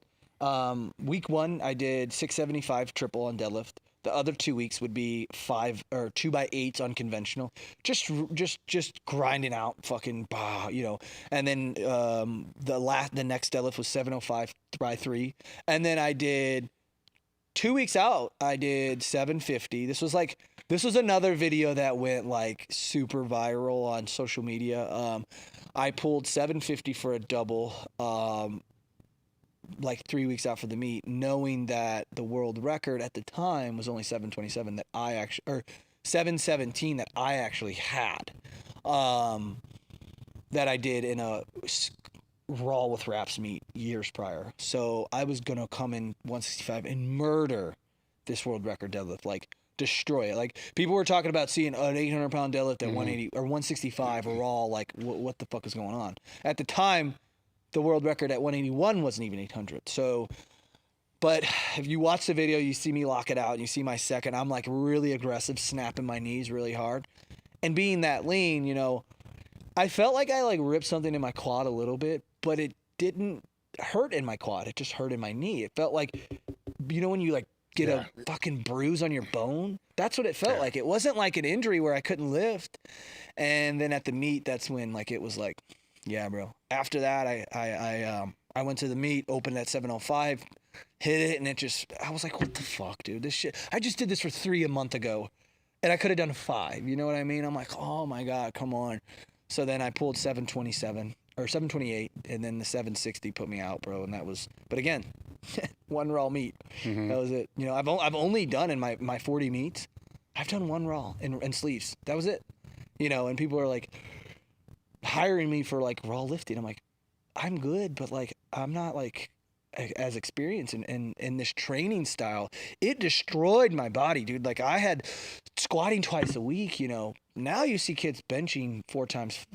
I'm benching 4 times a week now, which I've torn my pecs so many times. But I think it all falls back to how I trained and how I was on gear. I don't know, but that was like the only thing of like, dude, why am I always still getting hurt? Just accumulated over time? Yeah, I think like always just go, dude, I never followed a program. So it was just like the people in my circle would push me. Cause you see it nowadays, bro. You see coaches that get these young kids and they just have them compete 5-6 times, destroying them. And then by the time they're 21, have you heard of that kid? He's gone. He gave up because he can't, like we have a 17-year-old at my gym right now. Dude is a freak. 17, USAPL, drug-free. Just pulled the all-time drug tested, which is USAPL national record, but it's the highest deadlift ever done in the 90s or 181s, whatever. He pulled 7 on a stiff bar, dude, 2-hour weigh-in, drug-free. At 17, he pulled 738. Like, that's ridiculous. And he's like, he had fired his coach to hire me, and I'm like, bro, you're going to compete 1 time a year. Like, that's it. Like, maybe twice to keep you hungry, but like, you're 17, bro. Where are you going to be when you're, when you're 21? He's like, well, my old coach is telling me I'm going to be pulling 1,000 pounds. I'm like, bro, do you realize how many people pull 1,000 pounds? Like, I'm not saying you can't do it. Yeah. But to do it at 21, where are you going to be when you're 23? You're going to be like me, bro, or worse, because you're way better than me. You're going to be hurt. And that's one of the things that I think by going through all these injuries, it's allowed me to help so many other people of like, dude, chill. Like you see it all the time. Kids come, they'll put the hire a coach, they'll put 100 pounds on their total. And then they want to do that every meet for 5 meets. I'm like, bro, what are you going to total 4,000 pounds in 3 years? I'm like, I try to tell kids, if we can put on 2.5 kilos on each of your lift twice a year, that's an amazing year. Dude, I never PR. I PR now because I'm finally lifting in sleeves. Yeah. And everything I do is a PR because I lifted in gear and wraps and stuff like that. So everything's a PR. But I haven't hit like numbers I was doing at 165, dude. I still haven't done that. I pulled 750 for 2. That was in 2015. I haven't done that, But I just pushed myself so hard. I was aggressive, really aggressive on the supplements. It didn't matter. I didn't know health. I didn't get my blood work. I didn't get my blood work, so I moved out here and started talking to Stan, and he's like, bro, please get your blood work, you know. So was there a point where the dose was so high that you felt the detrimental effects? Dude, I felt like shit. Like there's times where, I mean, we don't have to get into to dosage, but there was times where, and I'll be honest, bro, you know, it's out there. It's in other podcasts. Like people are like, how did you afford it? I'm like, well, I sold it. So Yeah. I was able to get it for free. That was like one of the ways that I was able to only focus on powerlifting is I would train people, but I was selling steroids. And I mean, I wasn't rich, but I was getting by. But I was getting stuff for free, so I'm doing whatever. I'm trying every new thing that came out. I'm my own freaking. There's still a dose though where you feel so much like shit that you start to realize it's not helping. Dude, yeah. So I literally would get like that, and what would I do? I would add more. So you didn't lower it. You just you figured going higher would fix it. I mean, I thought I was like not taking enough of something, so I would just add a new compound. You know, I get that. There's times where I was doing 4 or 5 compounds for a meet, and then I'm like, every time I get I'm getting under the bar with my briefs on with like 3 reds, and I'm getting nosebleeds. I'm like, what the fuck, dude? And I'm like, you know, I'm dumb. I don't know what's going on. I didn't have nobody to guide me, bro. I just had somebody to push me. You know what I mean? Like, I didn't have anyone to be like, yo, let's go get your blood work and let's see. Now, you would laugh at my cycle, and I feel so much better. I'm healthier. I'm actually stronger. Like Stan likes to use, you know, Stan Everton, obviously you had him on. Really good friend, lives out in Las Vegas. You know, he uses the term, sometimes less is more. And I totally agree with that. And I feel so much better. I mean, I never come off. Obviously, I've been on stuff, been a kid, so I can't. I mean, I just got my blood work done. And dude, for being a 32-year-old person, I'm TRT, and my test was down to like under 400, you know. So I was like, that's on? That was me TRT. So I talked it out, and we're like, okay, well, let's, you know, because that was, and I'm still like squatting 600 for reps, and I'm like, all right, dude, and I could feel my emotions getting so like crying all the time, like just feeling so sad, you know. But yeah, man, I mean, it's just the training, I think, was, I don't want to say, and I was the guy who would put 12, 15 plates on the leg press, just because I have super veiny legs, so it was so cool to see. But dude, there was so many smarter ways, you know. Well, it was different though, because now we have companies like Merrick Health, which sponsors the podcast, link in the description, that, you know, will help lifters and, you know, help with the blood work and all the other kind of stuff. That didn't exist. Yeah. You know, all we had was the dude in the gym you could buy this shit from. Literally. Right? So there weren't TRT companies. I didn't even know what that was. And, you know, usually what happens is lifters will take too much to a point where it's like, fuck, now I can't recover. I can't train. My back's cramped all the fucking time. Yeah. Maybe I need to, not lower, but change compounds. You know, I need to do something. Yeah. But if the meat's kind of like close, you're just adding more shit, right? You're just dealing with it. Yeah. And had them been available back then, you know I would have, because as soon as I had the ability to get my blood work done, and this was before Merrick, this was when I came to Columbus, I didn't like it. It was only every year, and I didn't like it at all but I was smart enough to realize I wasn't never one of those guys that would come off shit and then get blood work done. Like, that's dumb as fuck. Yeah. Like, I kind of want to know how fucked it really is. Yeah. You know, and I would stay on. So, and when I was younger, I got away with it. Yeah. And then age kept up, and then it was like, fuck. And then things changed with that. But I still will go back and say that had I had the ability to have meds to, say, control blood pressure that didn't wear you out. Yeah. Like, old blood pressure meds would fuck your training all up. So you're like, fuck it. You know, I'm not going to deal it. Had I had access to meds to control the side effects that are available today, I wouldn't have taken less. No way. I just would have taken those. You know what I'm saying? Yeah. Yeah. And that's just being honest, because that's kind of what's in that mindset that plays into that. But looking back, and I think you're the same way, that there's a synergistic effect between these compounds too, that we were all too stupid to figure out. Yeah. It's like, just add it all. Fuck you know, just fucking take it. But less is more. Yeah. When you get down to it, the less is more, because you'll start to see on the blood work. Yeah. The test, you know, all the metrics are way higher. You know, like, wait a fucking minute. How can it be when I was taking, 3 grams of shit, my test was 900, but now if I'm taking hardly anything, 900 milligrams. It almost doesn't make any sense. I'm like, fuck, bro, I wasted so much time and sometimes money on shit, and I'm just like, damn, like, but that's the crazy thing about it is these drugs were always around. I just think the education wasn't around, because dude, you're seeing freaky numbers, dude. Like, you're seeing. Well, here's the other thing that, and I kind of rant about this every now and again, but you'll know, because fuck, you were selling stuff, right? Yeah. People didn't talk about it the way they do now, because it's fucking illegal. Yeah. Like, and back then people were getting popped. Yeah. I'm sure you knew people are getting popped. People were having, DEA show up at their house. Yeah. Just asking questions because they were on some list. Like, the last thing you were going to do is fucking talk about it. Yeah. Because you didn't want to have your shit taken away from you before the meet. Notice it's nothing about fucking jail or being arrested. So you got to meet. I'm 2 weeks out, bro. You can't have your shit taken away. So nobody talked about it, where now it's more acceptable. It's still fucking illegal. Yeah. I still think it's really stupid for a lot of people to talk big doses and big cycles about that, because they're still very vulnerable to one person, saying, hey, go look at this. And then they know somebody at a local police that doesn't like them, and boom. Yeah. Now you got to deal with that bullshit. Yeah. And lose your shit. Yeah. Right? Right before your meet. 4 weeks out, you lose your shit. Yeah. Fuck. Yeah. No, yeah, I think that then you didn't have no one to talk to, and for me it was just available, like, it was there, so it was like, I thought, well, if I take a little bit more, just like any other addiction, dude, right? Like, you want to get a little higher, what do? You snort some more coke, or you do some more heroin.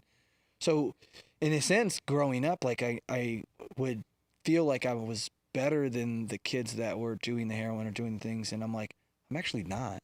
I'm the same as them, but I just have a different addiction that, I mean, there's been videos put out of me that's saying that I've openly admitted that I was addicted to the high of I didn't, there's not a high of steroids, but it's that feeling of just feeling like when you look in the mirror and you do shit that 75%, or at the time 100% of the world can't do. What better feeling is that? It's like being high. Did you ever go with your brother to an NA meeting? Dude, I went to him all the time. I would go to him all the time. That fuck with your head? Yeah, I mean, just sitting there, and I would, I went to his meetings. I would take him to rehab. I would visit him at rehab. He was my stepbrother, but he played hockey with me, and I met him at 3. And we traveled everywhere we went. Then our parents got together, which it's so weird, because I would, like, call his mom my mom, like, even though my dad was with my mom at the time, but I'm young, so I don't know. Yeah. And then eventually every road trip we went on, it would be my dad, her, and him and me. And going to these, and dude, he was this little fucking nerd, twerp, little jackass who, like, didn't do anything. Like, and this is where it kind of gets, like, fucked up, but I was, like, the first one to, like, get him a girlfriend or get him high or whatever, where we're, like, smoking weed, or we got him drunk for the first time, and then it's like he just then found his own. He moved to where I lived. I'm in sports. I'm doing football. I'm running track. Like, I don't have time to go fuck off. He did nothing. Played hockey. But he had time to meet friends and find his circle. And that's where I'm like, bro, like, fucking, I would go to parties, and I was the popular kid, and he was probably living in my shadow. I don't know. I mean, I won't get into that, but, kind of living in my shadow, and people would, maybe you're Micah Marino's little brother, and and I don't know, maybe that put him in a depression or something, but we never talked about it. I never knew. But there'd be times where I have to, like, get calls from my homies that are at parties saying, bro, your brother's right now fucking like nodding out. So I would show up, like, get into fights with other kids because they wouldn't let me take my little brother, like, pushing people into pools. Like, there's been a time where I, like, had to pick him up. I walked into a house where this is probably the most disturbing story of my life I went to a party, and those were different parties. I went to parties where it was, like, fun. People are listening to music. His parties were, like, you walk in and it's silent. Like, everyone's sitting at a table like this. Like, needles in their arms. And I remember walking into a party that I pulled up. It was like at this huge like farmhouse, and there's cars everywhere, but I don't hear shit. No music, no nothing. I'm like, is the party like fucking in the woods? Like, I'm nervous because I'm getting text messages like, hey, you know, your brother's fucking off. I'm all right, I'm on my way. Like, I remember like knocking on the front door, nothing happened. So I went down in the back and I like opened the sliding door, poked my head in, lights are out. I'm like, what the fuck? I walk in and I like kick something. I'm like, dude, there were people just out all over the place. Like, just people sitting in the chairs. Like, it was like one of those parties where people go to just to like smoke crack or do heroin. Like, and I'm like, dude, I'm like fucking moving people. Where's my brother? He was on the bottom of 3 people. He's just laying there, fucking out, and people are just laying over him. There had to be like 35 people in this house just out. I pick him up, put him on my back, and then people wake up and they start freaking out. Like, what's going on? And I'm like, I don't know what to do. I got my little brother on the back. I was at the time with this girl. She's screaming, crying. And I'm just like sprinting through this person's house. I don't know who it is. And all these like crackheads are freaking out. You know how crackheads, they fucking, you could beat the fuck out of them and they're not gonna like, they're gonna still come at you. So I knew there's 30 of them and there's one of me. My brother's also punching me in my head because he doesn't know what's going on. I'm like, dude, it's me, chill. Like, you're making this way fucking harder. So I just like ran outside and just like fucking just ran through. I think they had a little lake that I didn't even realize. It was like a small pond. And I'm like sprinting. I end up in the fucking lake. Messed up my Jordans. I was so mad at that. But got him in the car and he's just like, dude, he's out. And he finally comes to it. And I was like, where the fuck were you? He's like, I don't know, bro. Like, got a call. And dude, I'm just like, bro, like, it was probably like that moment in my life where I was like, for me, I was like, this is why I'll never stop training. Like, this is why I'll never, like, and I would ask myself, even as a kid who loved parties, loved girls, I would go to parties and see these drugs. And my thing was, I love training more. I don't even think it was powerlifting, dude. I love training. Because let's be honest, I fucking suck in powerlifting meets. Like, I always go 5 for 9. But like in the gym, I'll beat John Hack. You know what I mean? Like, yeah. At least in my head, yeah, you know? Yeah. So, but that's why it just made me, and I would see him, and then go into these meetings, bro. It was like, I would see other kids the exact same age. And you could see them nodding out in the fucking meetings. And I'm like, bro, like, why are we here?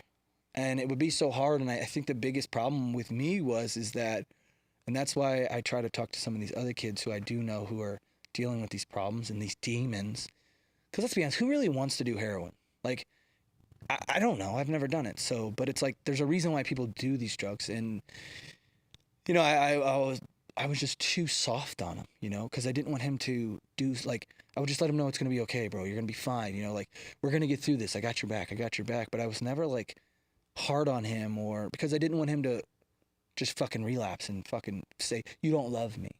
You know, did there be times that we'd have to look at his fingers because he would, like, shoot in his fingers and then in his toes, and we'd make him take his socks off and shit, you know? And it was just one of those things where it's like, why is this happening? Like, how, where did this come from? And then still to this day, my dad will call me and be like, hey, do you remember da-da-da-da? And we're in our 30s now.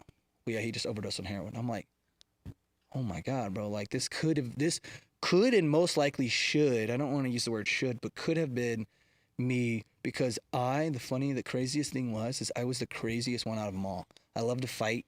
I love to go to parties, but I just never passed that limit. But I feel like if I would have just tried it one time, and I'm not perfect, like I've done, Yeah. you know, the drugs you would take to go to a club, you know, but I never wanted to go past that. I would do it, then the next day I'm in the gym, sweating my dick off because I'm mad at myself. But I still to this day, I'm on the phone with people that would tell me that I'm not going to make it past 21, or I'm going to be in jail, or because I lost football, like I'm basically done. That these are people that are either in jail or dead.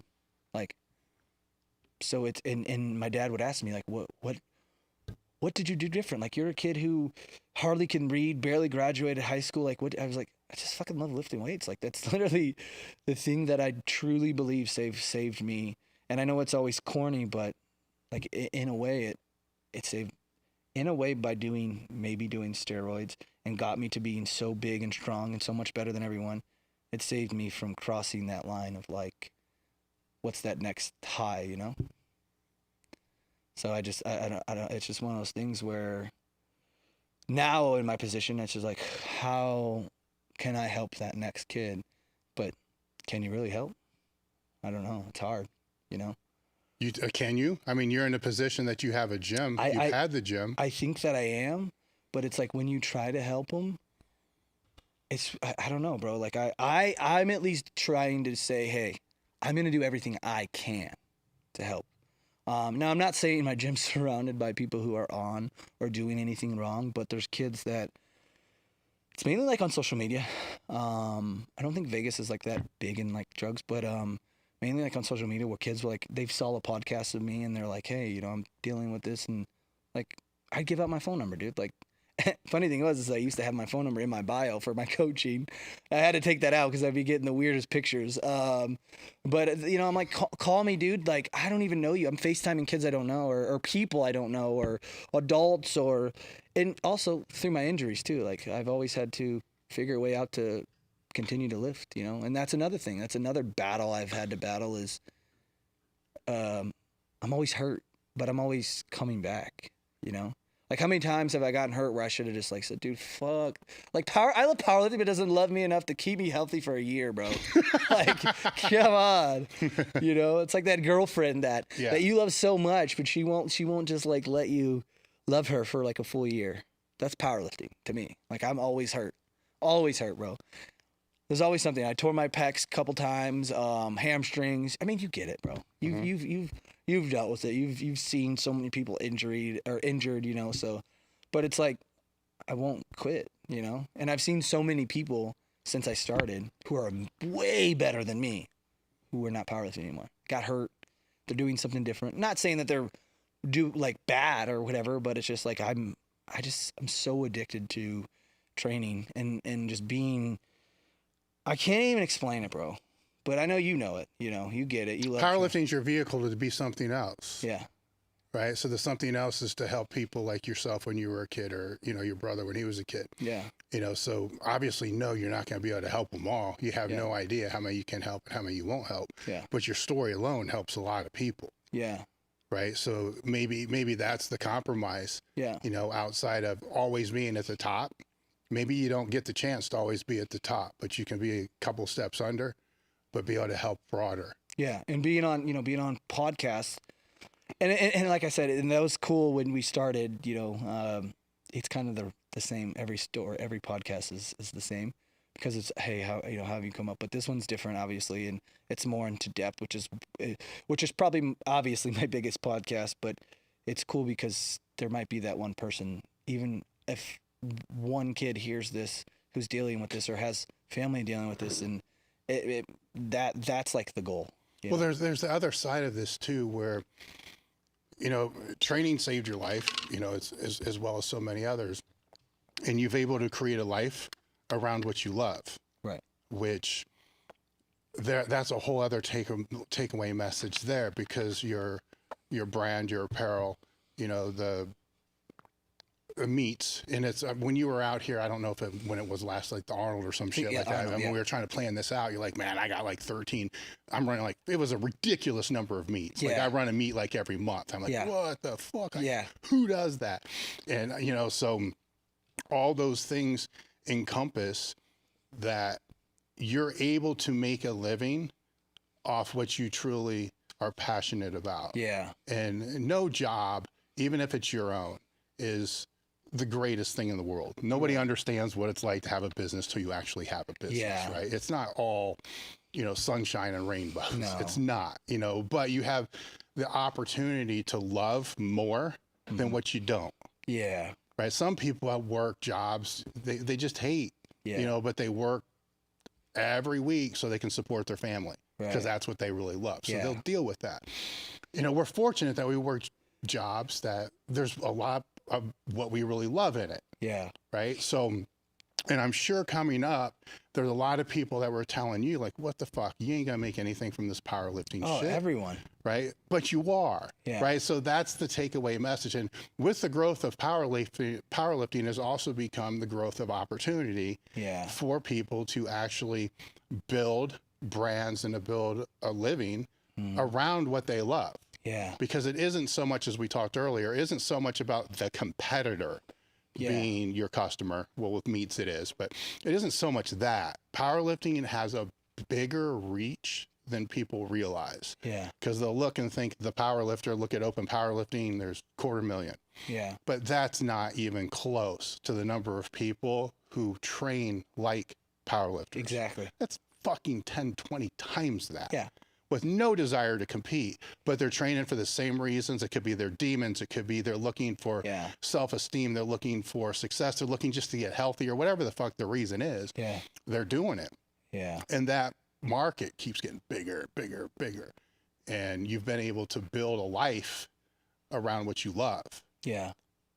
Yeah. I think that, and you hit it on the head is I could wake up every day, and I've said this at my gym. I'm like, man, I want to grow into a bigger space, and I'm like, man, it's just getting so tough because everything costs so much money. Look how many machines are behind us. Like every machine, everything adds up. Every bar, every this, every that, and so I'm like, man, if I had the opportunity to be in like a 20,000 square foot building, but I had to live there, I would do that just because I like.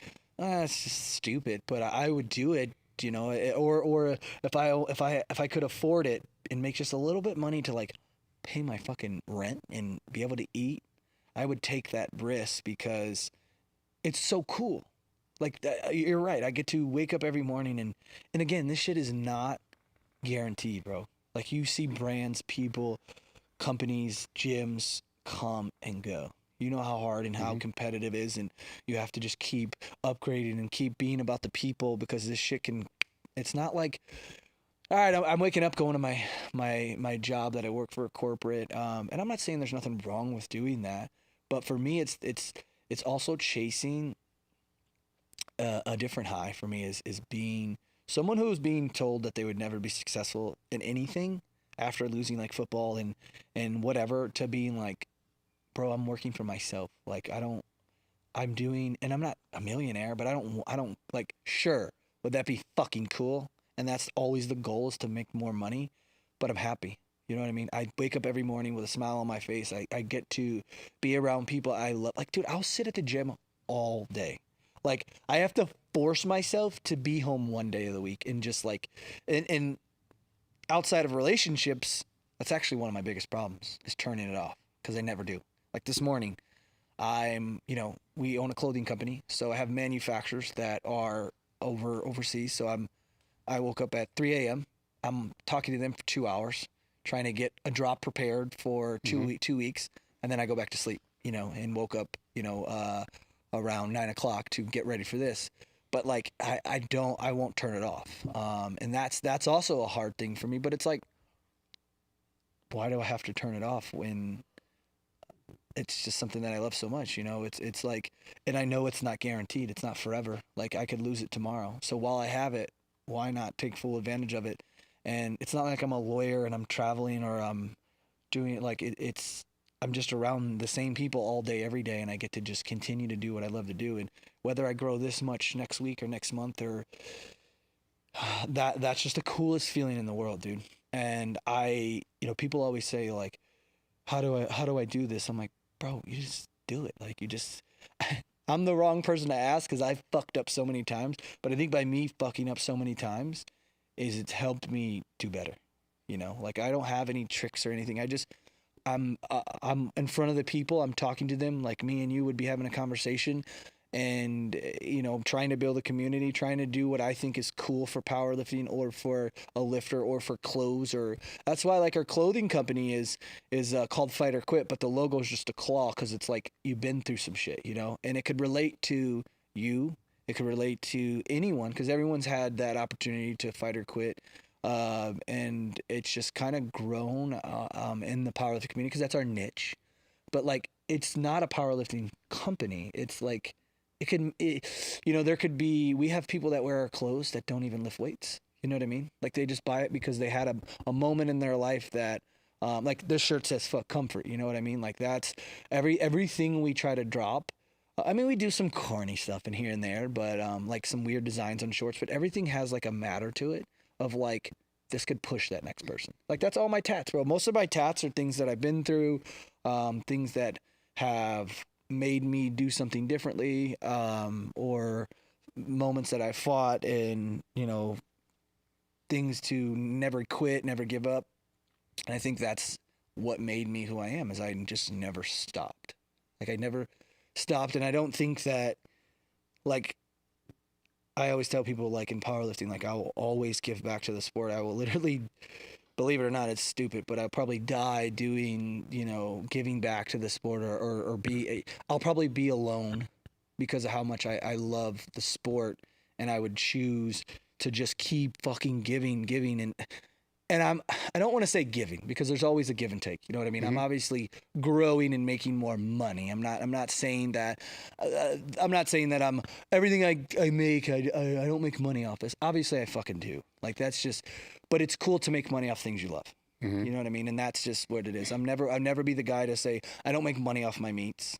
I make less money than most because I buy a lot of production shit and lights and fog and red carpet and VIP tables and shit like that, but I still make more money than some meet directors because it's going to attract more people. It's going to attract more lifters and spectators, you know? Well, I mean, that goes back to what we were saying earlier about meets, but it also goes back to a lot of the brands that come and go. The reason they come and go is because they overpay themselves. So they have a good week. Yeah. They have a good month. They're like, oh, so instead of putting it back into the company, you know, they put it in their pocket. And that's a tough balance to figure out, right? Is. Where, you know, I've always put the vast majority back into the company. Yeah. You know, it's because I don't want to do anything else. Exactly. Right? Because if it goes away, then I'm working for JL being a personal trainer. That's my backup plan. Yeah. You know, so that I would rather do that and then keep sustainability. Yeah. You know, over a long period of time where these other brands, I've seen so many. Oh, I bet. Boom, boom, boom, boom, boom, come and go. And some of them do really well too. And it's like, okay, you know, just so many things can happen. Yeah. You know, it's like, okay, you have a surplus or whatever it is, cool.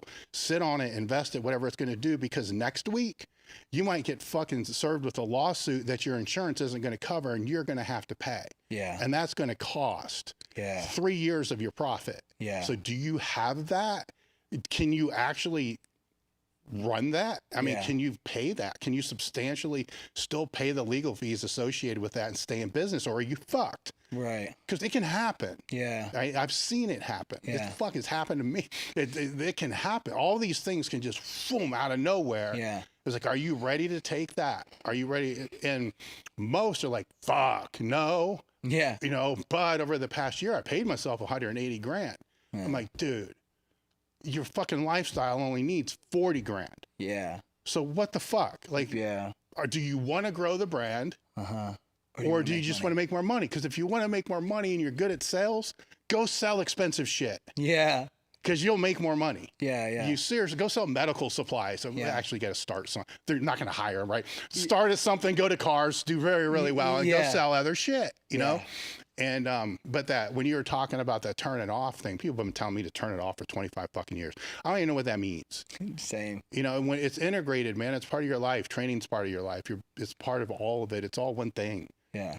You know, so you wake up, Yeah, it's like why would I turn off something that I'm enjoying? It's like some people work for companies that they fucking hate and they don't even turn it off or stop or it's like and again, just like you said, with these lawsuits or these things, like I could lose everything tomorrow. Yes. And if I didn't give my all, I would sit there and be like, what the fuck?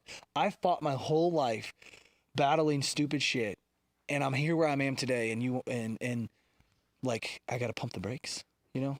So it's one of those things where it's like I'll die alone. Whether it's new people coming in or whatever, and you know, it's just one of those things where it's like this is how I came in, and this is how I'm gonna go out, and that's kind of exactly what we do, bro. Like, yeah, I have tattoos, and people are like, bro, you wear chains. I'm like, bro, brands send me these shit. You know what I mean? Like I like chains. I'll never buy a fucking $2,000 chain, or I mean, I have a nice truck, but I use it for the fucking brand. I don't, you know, but every month, the coolest thing about Vegas and our gym is that it's Vegas. People are coming to Vegas. They want to travel. So we get a lot of day passes because it's like a destination place.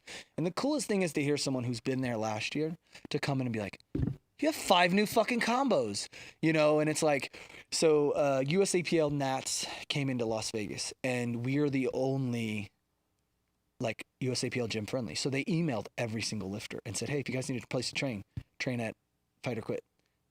It changed everything. We did 300 day passes that week. What did we do? We made with all the, at you know, $10 a day pass, you know, or whatever. We took that money and we went down to the venue that week. And TSS was there. They sponsored the meet, right?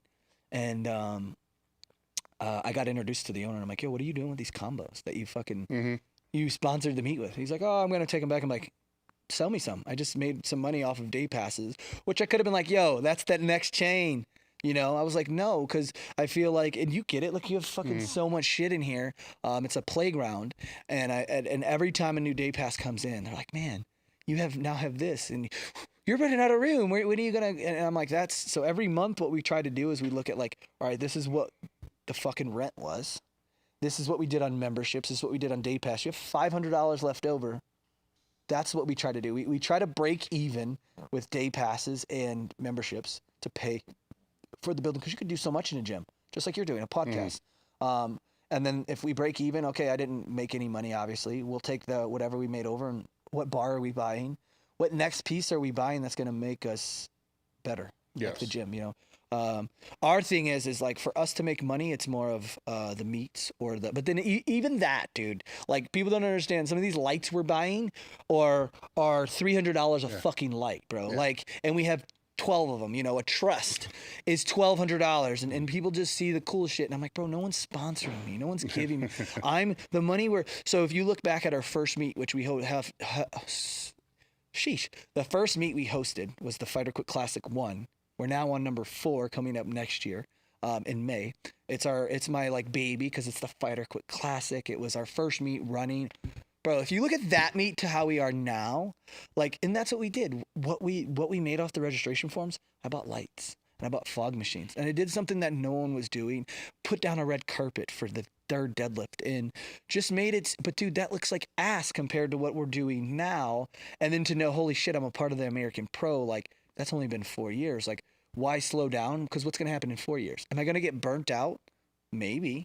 But if I love it this much, maybe I won't get burnt out. Maybe I'm just going to keep getting more and more excited. Because with me, I'd rather, if you told me, hey, you're making $5,000 a month, I have a building for $6,000 a month, but it's going to be that much cooler, I'm going to take that because I'm going to push myself to where I have to now make $6,000 a month to work harder to make it cooler. And that's all like. People, you know, people want to like flex on how much money they're making. That's not how I want to flex. I want to flex on how cool my community is. You know what I mean? And to me, it's not even a flex. It's more of just like a feeling of like, this is what we're doing, man. This is what we're bringing here. Like, I'm sure you have all the people that come into town and they want to come here during the Arnold. Like this is a place that, for myself, knowing who you are, this is what excites me. To be in something this big and do shit like this is what's exciting. You know what I mean? And that's what like will push me to keep going and it's not that dollar bill, dude. If I could just afford living, And sure, dude, if I want to fucking buy something nice, like a new pair of shoes, but I'm too busy to fucking like, you know what I mean? We try to take 2 trips a month or 2 trips a year, like a vacation to Hawaii, which half the time we don't fucking do because we're so busy. But I always look at this like this. I'm always on vacation. Like, I'm working. I would consider this working, but dude, this is a dream come true. This is something that started out as a hobby, and I'm sitting here with you, who's seen it all, you know, done so much, and this is the shit I want to do, you know. So, I just think of it. It's just fucking. It's a put the fucking. I have a small foot, but man, I'm putting that shit down on the floor, the gas, you know, and I'm enjoying it, bro. And I think that's the most important thing for me. It's like, I'll stop when I'm not happy, you know. From your perspective, you came in 2007. From your perspective, what are the changes that you've seen with the sport from then until now? Because it was just kind of right before. I mean, they're kind of raw, but not really. Yeah. So it was like a little bit before that. Yeah. And definitely before social media, but still in forums. Yeah. You know, and stuff like that. So how do you see what's transpired? Like, what's changed? What's changed in the sport? I mean, obviously, there's so many crazy good things that's happened. I think that social media has helped powerlifting. Yeah. Let me preface why I asked, because I like to ask this question to people that came in different time frames, right? So if I'm talking to somebody that came in and their first meet was 30 years ago, Yeah. they're going to have a completely different answer than Yeah. somebody that came in 6 years ago. Yeah. Right. So I'm very interested Yeah. in that. Well, you know, it's crazy because we have these talks with some of these all-time world record holders who've been powerlifting for 3 years, and they just see what it is now. Yeah. And that's like expected everywhere. And I'm like, guys, 10 years ago, it was not like this. You know what I mean? 10 years ago, you'd be lucky to have a banner on a wall at a meet, you know? 10 years ago, you'd be lucky to have kilos in the warm-up. You'd be lucky to have the bar you're using on the platform in the warm-up room. Now everything has. 10 years ago, dude, you'd be lucky to have a combo rack or a monolift in the warm-up room. Now it's in the rule book, bro. You know, so those are just tiny little things. 10 years ago, 5, 6, 7 years ago, whatever, dude, maybe that long. We didn't know what bars are. I didn't know. I didn't hit up the meet director. Hey, what bars are we using? You know how many emails I get every week, every day about, hey, I'm signed up for the, you know, Bad Bitches Only or Fighter Quick Classic or the American Pro. What bars are we using? You know what I mean? And I'm like, metal ones, you know, which is funny because I know though. Yeah, I asked. I'm going to, you know, to Hawaii, and she made a joke. I asked her. I was that lifter. I'm like, hey, what bars? Because I have every bar at my gym, so I want to know what to train on. I was that lifter now. I'm like, hey, what bars were you using? She said metal bars. So I thought it was funny, and sometimes I say that to people who come to my gym. Hey, what bars do you guys have? I was like, yeah, we got metal ones, and it's just funny, but I'm not saying it's a bad thing. You know, I think that, and this is something like with Danny Grisby's deadlift. You know, it's like sumo deadlift, whatever, and you have that sumo deadlift and the conventional deadlift, and it's a kabuki bar and a Texas bar. It's like, but dude, this is just the change of the sport. Like, look at football. You see the turf getting installed, the new track spikes, the new this, the new that. So I think overall, just seeing the meets now, not even going deep into social media, but just seeing how far the meets have come, dude. Like I said, Boss of Bosses was the biggest powerlifting meet, and it was in a gym. Now, if you host a pro meet in a gym, like, you're almost getting laughed at. You know what I mean? Like, how are you considering this a pro meet? It's in a gym versus like in a, you know, the American Pro or the Ghost Clash or you know, the US Open was in a fucking huge ass convention center or things like that. So seeing that change to more of like bougie, but in a better way. At least that's what I think. Like, I like that. Because with change, there's growth, and with growth, there's going to be expectations and standards of what it needs to be for using the terms of pro or using the terms of standards for your powerlifting meet, you know, and just seeing Raw become so big, it blew up like that, and I really truly believe that it blew up because it's easy to. I don't want to say it's easy to lift Raw. But it's easy accessible, right? Because I can lift raw in my garage gym. Yeah. You can't lift multiply by yourself. No fucking way. Well, the cost of entry is cheaper too because you don't have to buy gear. You got to buy knee sleeves, and that's also the different thing. 5 years ago, knee sleeves were $60. Now they're $140. Now, have you seen the new knee sleeves? They're getting their knee wraps. You see all these world records getting destroyed that are surpassing the wraps. Bro, I put on knee sleeves and I was like, what the fuck? This is the Inzer knee sleeves, the Ghost knee sleeves, the Titan knee sleeves. These are sleeves that are allowing me to, when I had my injuries, I'm bone on bone. So lifting in wraps is what I have to do because it's like compressing me, you know. Now I can do it in sleeves. I literally feel like the same. But that change, like think about even the singlets, dude, like what Ed wore. Now, even in the gear too, like when I first started powerlifting and I was lifting in multiply, I was using Ernie France suit that my now new overkill single ply would destroy that. It would feel so much better. So that's where the numbers are just getting crazy. Now the singlets, dude, we make singlets and they feel like what Ed wore would be a single ply suit to him, you know? So seeing that all change and also seeing the people change, like how they look.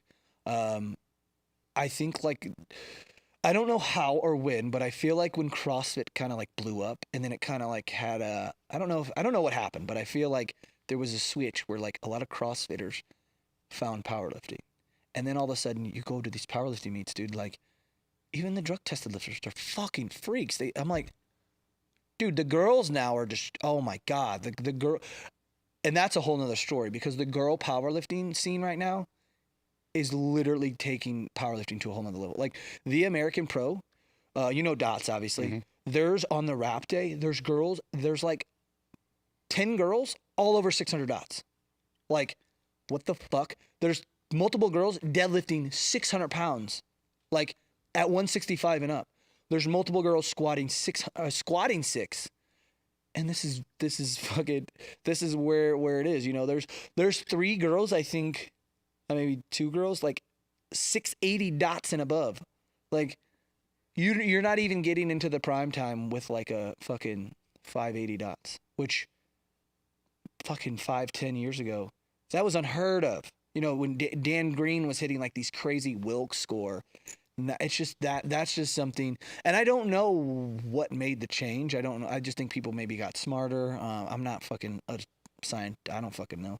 I just think maybe people put in more effort, or they cared more, or I don't know. The coaching, all that. I don't want to say the coaching got better, but just it became a thing. You know, before it was just like I knew you, I trained with you, and you would tell me what to do when I showed up to the gym. Now there's fucking these templates and these fucking emails and this whole spreadsheet, and then you have 6. Bro, you go to USAPL and there's 6 coaches for one lifter with 17 iPads, and they're like, dude, it's intense, bro. It's like, whew, like because I have a client of mine that is one of my really good friends. She's the USAPL state chair. She lives single ply. She's a master's, but we go to USAPL Nats. We go to she was here when we came. We go to the Arnold Classic, all these like big meets, and dude, the warm-up room is ridiculous with coaches. They all have fucking tablets and iPads, and I'm just there like, I got my fingernails painted, I'm tatted. I'm like, bro, I'm so out of place. Like, I'm just an old school meathead that loves powerlifting, but like still kind of gets it, you know? So, but seeing that change and that shift to where it's like a thing for me where it's like, it's so fucking cool to see, but I remember, and that's the thing is most of these people don't know where powerlifting used to be because they're just like, there's so many new powerlifting. Like if you look up open powerlifting, these amazing lifters, they've been at it for like 5 years. You know what I mean? They weren't at it in 2016 or 2017 or 15, 14, 13 when like that raw shit. 2010, 2011, we made fun of people who couldn't lift raw or who couldn't lift in gear. Like even at my old gym, there was a kid that I trained with and he was a squatter in single ply but pulled raw. And I'm like, bro, you're lazy. You don't want to take the time to learn the suit, but you'll do it on squat. Like you're lazy. You know what I mean? But then the shift, like that, it literally happened to me. I did a geared meet and like I was a meme, dude. And when we bring up the unlimited and when I benched in a slingshot, oh my God, that was like, people were saying I cheated. I was like, I literally did the meet unlimited with it was the Mark Bell slingshot. So it was a slingshot meet. It was a slingshot meet, and I literally I benched 600 in it, and I was like, holy shit! Like I benched 600, and I posted it on Instagram, and people are like, they're like memeing me, like I claim that I benched six. I literally, my post was 600-pound bench at in Mark Bell slingshot meet. Like it was, dude. You see the slingshot, and people are I'm like, what the fuck? Like, but again, people don't. Some people just don't know. Like what it used to be, and that's not an issue. That's not a problem. It's just like I wish there, and what's cool about doing these kind of things, because then sometimes people can like look back. But here's the thing: there's no like crazy footage of back in the day. I know that, but it's I agree, it's not an issue, and I've told many newer lifters that history is not as important as what they think, right? Because and yes, they should go look at the history. I get all that. The only people that give a shit are the people that in the past that are pissed because the newer people don't know their history. But then I'll ask those people, who are the lifters before them? Yeah. I literally will fucking ask them. Like, so if you started in like the 90s, who are the people in like the 70s that were just fucking killing it? Yeah, I couldn't tell you. They can't tell me. Yeah. So don't bitch about the lifters today not knowing who the fuck you are. Yeah. Because you didn't take the time to do it either. Yeah. You just love lifting weights the same way they do. And that's what's in common. Yeah. Let them fucking go. But it's been a journey. There's no doubt about that, and how things have transpired and moved, and the coaching for one, the education for one. And as one level keeps going higher and higher and higher, it's always going to bring up the shitty bottom level. Yeah. Where, it's with the way better coaching, there's coaches online that might have done 1 or 2 meets as a teenager offering online coaching. Yeah. Right. And that's going to come. I mean, that's going to be part of it. Right.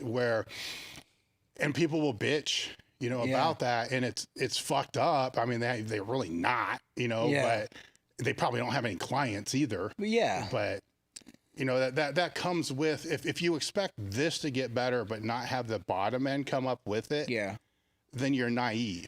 Yeah, I see it all the time where people like have yet to compete in their coaching, and I'm not mad at them. I'm like, dude, like, how are you gonna get experience? Like, I didn't just wake up being a coach. I had to just like say, hey, like, yes, I was around, I was a trainer, but still doing online coaching is so much different. But I just did it.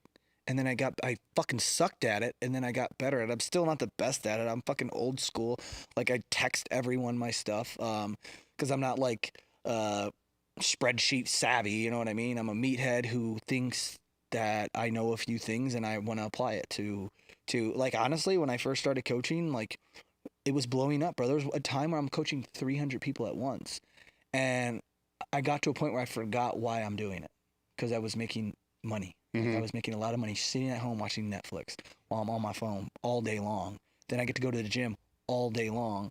And then I'm like, fuck, I started losing clients because people are like, bro, you're forgetting about me. You're forgetting about me. Now I have fortunate enough to own a gym, and I don't want to say I don't have to coach, but I don't like, it's not my only revenue of income. So it's not like now I can keep my roster to 30 people, and I try to have them be the guys that are in my gym. So right now I have like 25 to where I can be closer to them and see them. And, I don't do in-person training. I don't have time for it. But if I'm there, I'm there. You know what I mean? Like, you should see a Monday night. Even if I'm in prep, dude, it's ridiculous. Like, I'll be squatting, and then I'll be going over wrapping 2 knees, and then I'll go. I mean, it's probably shit that you're so used to, because that's how we came up, dude. Well, at least, me and how it came up. And but I want that. I want to be able to give that. And then I have a few people online, but I kind of lost. I could see how it could be a thing for some of these coaches is you see that money and you see that freedom and you just forget. I hear it all the time about coaches, and I've had my fair share of people like talk bad about me, and I don't respond to my clients, and I'll be one to admit that I've done that, because I had so many I would just forget. And I got caught up in like, ooh, I'm making good money and I get to do. It wasn't that I was making crazy money. I was just making good enough money, but also being able to just sit at home, watch Netflix and chill, you know, or go to the gym and train and whatever. But now I try to limit it to, I'm only going to coach a certain amount of people because I know I only have so much time to give them. Well, see, when it's a new emerging market, though, that it goes through phases. Oh yeah. To where, you know, shit like that can happen for a while, but it's getting to the point now where good coaches, it's not there yet. A good coach, because I don't think good coaches can be there. I don't think they're compensated what they're worth. Right. Right. Because there's so much dilution with that. And so it becomes an odd thing where you're not making enough to actually give the attention that you really need. Yeah. You know, because it's $2 an hour when it's all broken out. Basically, you know, so it becomes this issue, but it's getting there. Yeah. To where the good coaches are going to be able to charge what they're worth, and then the average coaches will be there, but then the lower coaches are going to be very easy to tell that they're not any good. Yeah. Right? Because their service is going to, Yeah, I feel like that's why I never hate on people who are, you know, you kind of see it online where you see like, does one meet, becomes a coach. Like, to me, I'm like, bro, if I wanted to be a personal trainer, like, how do you become a personal trainer? You just got to get your certification, and then you say, I'm a personal trainer. So I feel like for powerlifting, it's kind of the same thing. You just got to start somewhere, and you'll know, like, if you're not a good coach, like, why would I hire you? You know? And I think this is in this time where it's like the good coaches will be known, and they're going to get what they're worth, and the people under them are going to get people who can't necessarily afford the good coach, but they're still going to get basic coaching. And then that's actually something that's changed in the last few years that you just said, is the good coaches now have coaches working under them. Exactly. I see. Where that's that vetting process. See, that makes it harder for the new coach that just wants to coach to be able to pay for their own steroids, you know, which is, you know, is probably still a thing. Yeah. And or to pay for their own powerlifting. That makes it so much harder. Yeah. Because now they have to compete with this other person that's got the credibility and accountability from the people that are underneath them. That's just really started to blow up. Yeah, I've seen that. Last few years. Yeah. Especially like in the USAPL side. I mean, dude, their federation is, I just saw that they have, don't quote me on this, but like over 30,000 members, like ridiculous. Like, and some of their meets, like I never really was like big into going to their fed after like getting popped and all that, but like it's so competitive. The coaching is so competitive. Like the meets are so competitive. Like going into USAPL Nats prime time and seeing, like you said, you'll see the head coach, and then you'll see his team of 10 coaches in the warm room. Like, it's crazy. So, but that does make it harder for that one dude who's like a decently good powerlifter, who's in a small town, who's just like, hey, I'm available. But I feel like for me, like that was once upon a time me. Like, yeah, I had world records, but does that make me a good coach? No. You know what I mean? Like, you could be the best powerlifter in the world and not know shit about coaching. Like, you know what I mean? Just like if you're in the NFL and be the best running back, does that mean you're going to make a good head coach? I don't fucking know, you know. I mean, market weeds out who sucks and who doesn't, you know. So and that's my thing. Time. Like, if you're a coach, cool. And if you're someone who doesn't know how to get a coach, you're gonna get a coach, and then you're gonna realize fast this doesn't work out. Go hire a new coach. Like, you know, fine. And it's that easy to look online to see, like, but it also is sometimes hard for these newer lifters to be like, who should I trust? Who should I hire? Like, who's in it for the money and who's in it for just the result part? But I think that's just a part of the process of starting powerlifting, you know? You've worked with lifters and been around lifters for a long time, and you've overcome your own adversity, you know, through injuries and stuff like that. So I'm sure people have reached out to you, and you've worked with people that hit their own sticking points. It could be an injury. It can just be the process. Like, it just gets hard. Yeah. You know, so when somebody is in that phase where it's just hard, what if they're reaching out to you, how do you mentor them through that? Yeah, so I have people that, especially lately, more than before, because I don't really promote my coaching anymore. If people hit me up, like, usually I don't have spots open. Just because I'm very limited, but some people just DM me and tell me, like, hey, they have a shoulder problem, or hey, they saw that I've been through 2 knee surgeries and somehow I'm still able to do it, and what's my secrets, and da-da-da-da. So I just, you know, and sometimes there are people who are like 45 or even older, dude. Like, my dad just went through 2 double knee surgeries, and he's 65, and one of his goals is just to be able to, like, come out to Vegas and squat with me, you know? And he wants me to try to help him through that. And I know I'm not a sports, I'm not a squat university. I'm not, dude, I don't have degrees. I have what I call it, I have street knowledge, you know? I've been under the bar.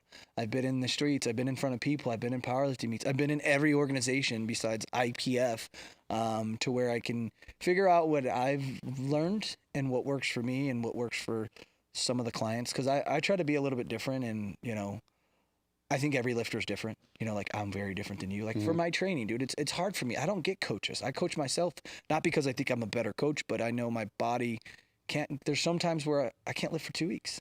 My knees are like, fuck you, dude, chill out.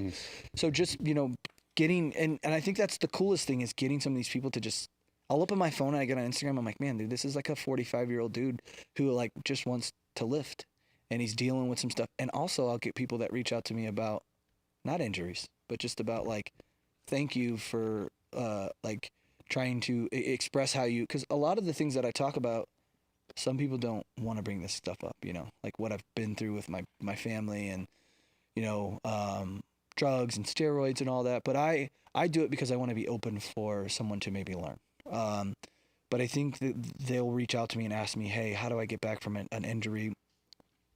And honestly, dude, I never have that answer, because I just say, it sounds like a broken record, but I'm just like, man, I've never given up, and I've tried every little thing. And there'll be some times where I have videos where I'm like, hey, I'll FaceTime them or send them a video through messages. I'm like, this is what worked for me for my pec.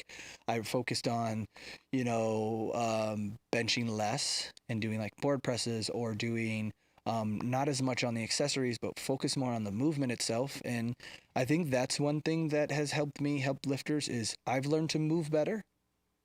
Like, moving in general, form wise, and you know, not being so scared that I'm gonna get hurt. Like, I don't know if you know the guy Knees Over Toes on Instagram. Like, I watch some of his shit and I'm like, oh my god, it looks so painful. And then I start doing it fucking hurts. And then I push a little harder, and then it doesn't hurt. So some of the things that I'm telling people is, you have to find the fine line of what I was once told.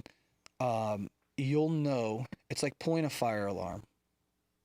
If you pull the fire alarm and there's no fire, it's okay. Like, that's kind of how I treat my knees.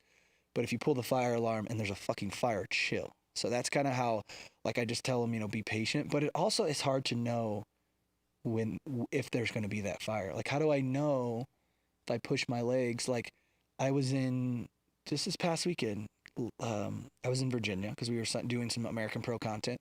I fucking roll out of the bed, bro, put my foot down, and I feel like my hamstring exploded. Like, I don't know. Like, you know, I was like, was that a fucking cramp?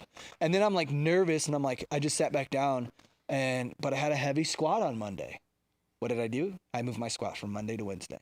I just listened to my body. And that's when, you know, there's a difference between, and especially with these younger kids, they see on social media all the crazy lifts going on, but they don't understand behind that. What are these lifters doing? You know, like they just see that every lift, they see guys like Danny Grisby or Jamal or John Hack or some of these crazy girls posting up some of these numbers. That's what they see on social media. So they think that they have to push like that. And that's especially guys in my gym, you know, especially with this RPE thing that's coming about. Most people don't understand that. You know what I mean? Even for myself, I can't train based off that because I don't trust myself enough. Because everything in my mind is fucking easy. Because I've trained myself that much to be like, everything, I'm fucking the man. This shit has to be easy. Fuck that. Like, I'll literally lie to myself. So I have to be percentage based. And I try to tell coaches that who want to coach me, and they're like, bro, no, you got to learn. And I'm like, bro, this is what has made me who I am. So I can't, like, tell me what weight I need to lift, and we'll go from that. And if the day feels like 70% today, feels more like 80, I'll let you know, and that's how I've learned to tell some of these lifters, especially the younger lifters, like, guys, there's no rush. Your time will come. I tell all my clients in the gym right now, they get so mad at me, bro, because if they look at the workout on paper, it's like, bro, I'm not doing anything. And I'm like, I'm telling you, on a 10-week basics, every 4 weeks, your time is going to come where you're going to get to have a little fun. I said, but that's going to keep us good for the whole year. We're only doing 2 meets. Why do you need to be at 90 or 100% right now? You don't. You need to be at 90% on that platform. And this is one thing that Ed Cohn says all the time is he didn't really push. He pushed when it mattered in the meet. You know, yes, you have to prepare yourself for the competition, but you're not going to see Tom Brady going fucking full at practice, getting rocked and tackled all the time. No, he's going to be ready for the game, and then he's going to go balls out. Well, it's also easier said than done, right? Because you can have that down there, you can have it on paper and all that, and then you'll be at home looking at their Instagram and be like, motherfucker. Yeah. You know, exactly. New PR, and you're like, what? Right? Where's my time? Yeah. There's a story right now, actually, when one of my clients, they probably all think when they hear this, they probably all think that this is about them, but it's somebody, whatever. So it's like he, every time he comes in the gym, he sees me, right? And I love his intensity, and I love his like, I'm ready, man. Like I'm ready to push. And we'll get into arguments because I'm like, bro, like you've been hurt multiple times. He's young, really, really strong. But every time, and I always tell my clients this, I'm going to learn every meet we do, your next prep is going to be different because I'm going to learn about you and you're going to learn about me and we're going to get better together. If I kept everything the same, every prep, that means I don't really care. Mm-hmm. But we're going to get a little bit better. So now this is like our third meet together and like I'm pulling, this kid is like, he goes into the gym, he doesn't care. Like he reminds me a lot of myself. Right? You know, he was my age, like badass, cool, you know, got the nice hair, you know, good looking dude. And he's just like, let's go. Like, he's the kid that will be like, I have a squat of 5 at 495. He'll want to put 501 on the bar. I'm like, bro, why does that 5 fucking pounds matter? And I'm like, and I'm like, bro, you got to understand if we upped it 5 pounds every week, now when we're 3 weeks out, you're now actually 1 week out. Because 5 pounds makes a huge difference. So now he's finally starting to get it. I'm like, I love that dog mentality, but the best in the world know when to kind of pull. Like you see these PRs online, but that's not every week they're doing this, you know. Sometimes they have content for months and they're just posting it because they have to, because of social media and their sponsorships and their views, you know. There's nothing wrong with it. But that younger kid sees it as, this guy's deadlifting fucking this much weight every fucking week. Why can't I? You know, so I have to like bring them back down and be like, dude, like there's no way I'm going to be able to lift 80, 90% for 10 weeks. Like the way I try to do it is every 4th week we'll hit something decently heavy and then we'll reset and we'll just keep it. It's like simple. Like I just feel like I've kept it so simple, and if it's working, you know, it's just trying to keep them, but I'm thinking longevity, right? I don't give a fuck if I put 100 pounds on your first meet. Yeah, it's going to make me look good as a coach and I could use it to sell, but I'm not like, I don't need more clients. I want you to be good 3 years from now because I wasn't, you know what I mean? I did 1 raw meet and I was fucking out, bro, for 5 fucking years. Like it's still to this day, people always talk about it, about the gear and the raw. And I'm like, bro, I did 25 meets before I did a raw meet. Never had any issues. Like I had issues on my knees in football. I did 10 weeks, dog, of fucking training raw. And I fucking got hurt. I was out 5 years. I don't know why, but the only thing I could say is the only thing I did differently was I actually followed a program. Exactly. I followed a diet and I fucking took I raw dogged it.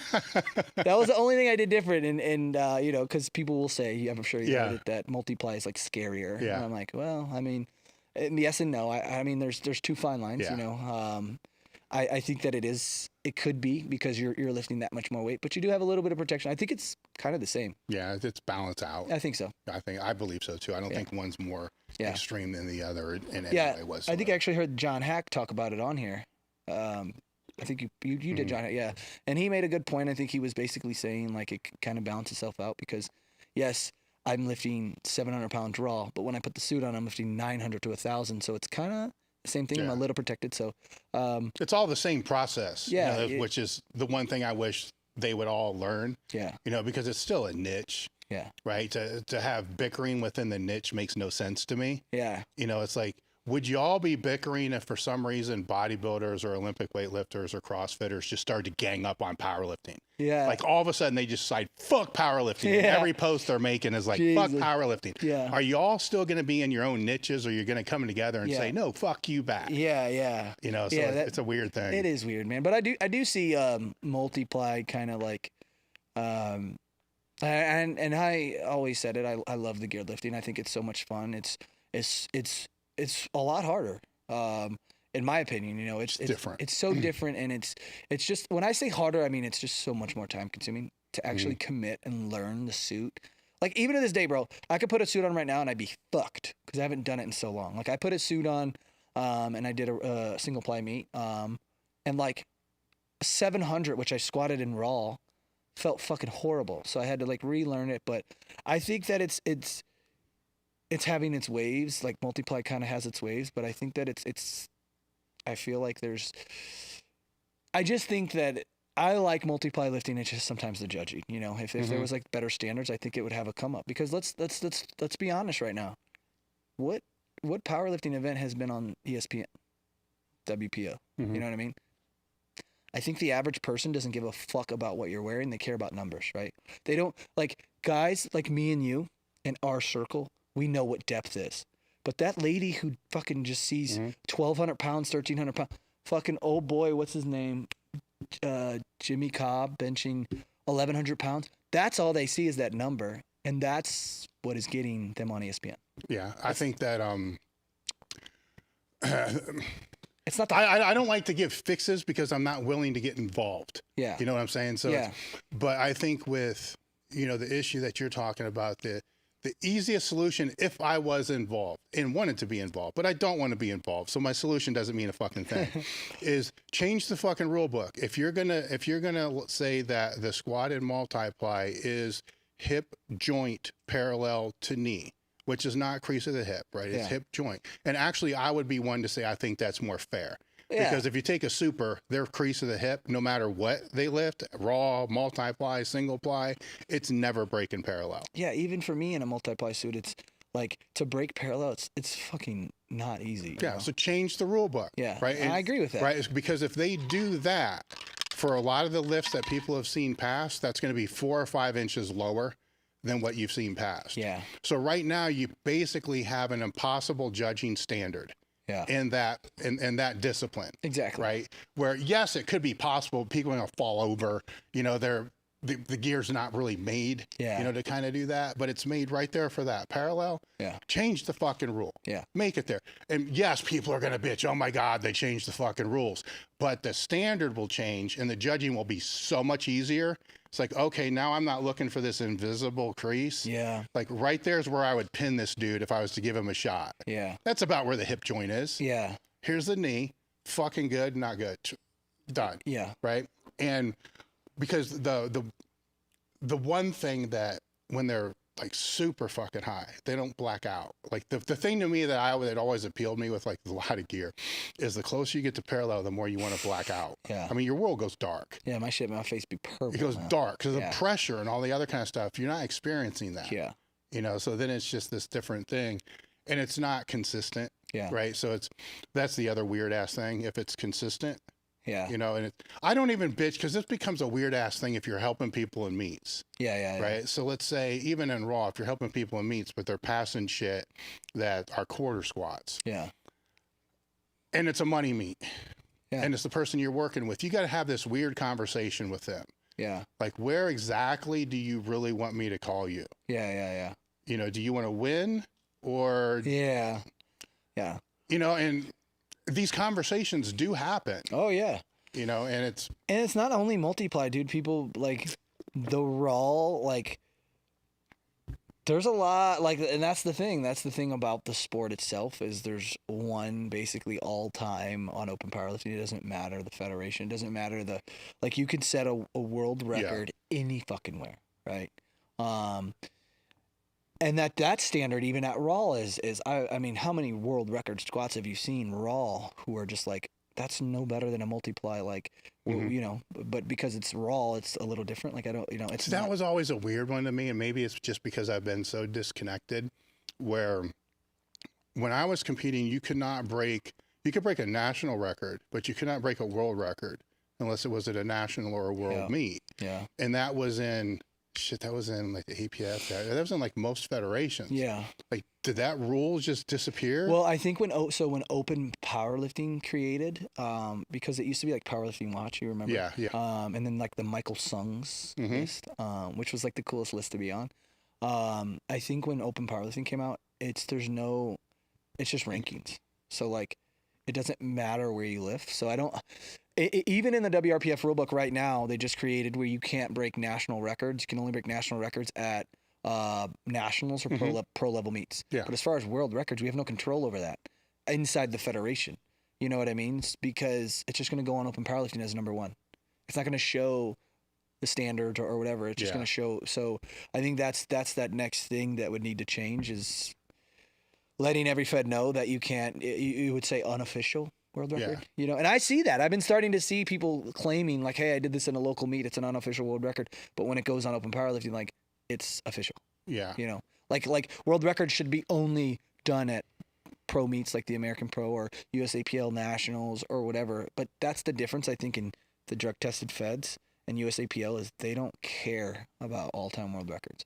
Like, they care about being a national champion and they care about breaking the national record because in USAPL, if you break a national record, you know that everything was legit. It was the standards. You know what I mean? So when you become a national record holder, like it matters, you know? Well, hopefully over time with the shit that you're doing, then it's going to become more about what titles that you want.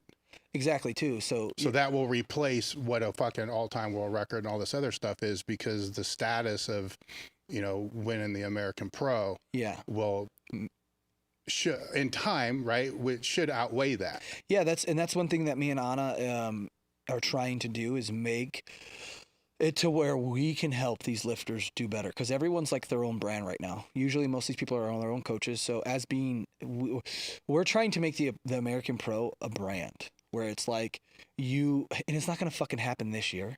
It may take 5 years. You know what I mean? I mean, you've been in businesses and you've been in things where they take time, which is why the live stream's free, which is why we're trying to added the drug tested division. Like we're going to come, which is why we've added prime time. Cause now we took the top fit. There's each category, whatever, wrap, sleeves, raw, 45 lifters. We take the top 15 based on dots and we put them in their own flight at night. When you look at the list, this is a money meet. This is based off dots. So you have the top dot scores in the same flight. So now they can compete against each other no matter what weight class. And an example is a couple years back at one of the meets I did, I'm the lighter guy, right? So I'm in flight A. The guy who beat me was in flight D. He knew exactly what he had to do, right? And it's kind of cool because now you have underdogs who haven't done a meet in a year, so their dot score's a little lower. So they're like, "Fuck this! I'm gonna bust my ass for the AM session because I want a podium in prime time." And but doing things like that to where 5 years from now, or who knows, 2 years, we may just fucking things do blow up overnight. You've seen it on social media. It's like, whew, wow. Honestly, the American Pro, I would consider blew up overnight after the first one. Like it did. I mean, the second we went live, like it was in July. We went live in like October with the registrations, and it sold out in like 3 days. And we added a drug tested day, over 200 lifters. And I think that's what, you know, we want to make it matter to where if you're American, like if you win USAPL Nats, you have 20,000 followers. Like their federation is so big that if they post in USAPL, if they post like national champ, bro, he's going to gain 5,000 followers off of that post. Maybe not 5, but maybe like 1. You get what I'm saying? So that's what we're trying to do. Like we want it to be, if we can't control the all-time list, we want to control titles. Like if I win the American Pro, if you win the American Pro, even your weight class, you have to be a dog. Like and we want to help that lifter, you know, maybe it'll help them brand or maybe it'll help them do things. That's why we're trying to put more, and you know, we keep hearing this word pressure. Like we're putting pressure on these pros. Okay, well, how do you think Floyd Mayweather feels or Conor McGregor or any of these pro lifters? And that's a far stretch of where we're at, but still, MMA was not as big as it once was as it is today. But they did it. They got to there. And why can't we do it? You know what I mean? And the social media is there. We have people who have 500,000 followers, 300,000 followers doing the American Pro.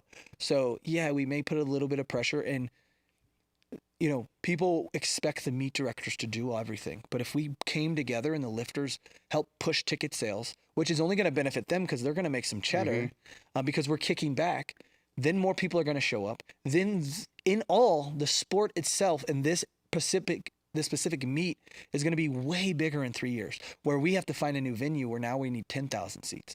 Like this is how, and you need people who are just going to, and that's our goal, is to not, on this specific meet, we don't care about making money. If we do, fuck yeah, we're going to put it back into the next year. But that's not our goal going into this meet. The local level meets and the smaller meets that we do, like that's our opportunity to make a little bit of money and be businesses. But this is to just make the sport fucking blow up. And what's crazy is right now we're seeing venues all over powerlifting meet directors step up their venues. Like the Ghost Clash got a better venue. They went from a gym to now they're in a brewery. There's another meet coming out in July that's super big venue. And even these local level meets, they're stepping up their game, dude. And I think that's what's going to help powerlifting in general, to where if we can keep pushing, and dude, it's called the American Pro for a reason. Have you heard of the ABS in Australia? No. Okay, they do a lot of really fucking cool shit. Like probably be my top favorite like organization. It's not even a federation. It's just a meet.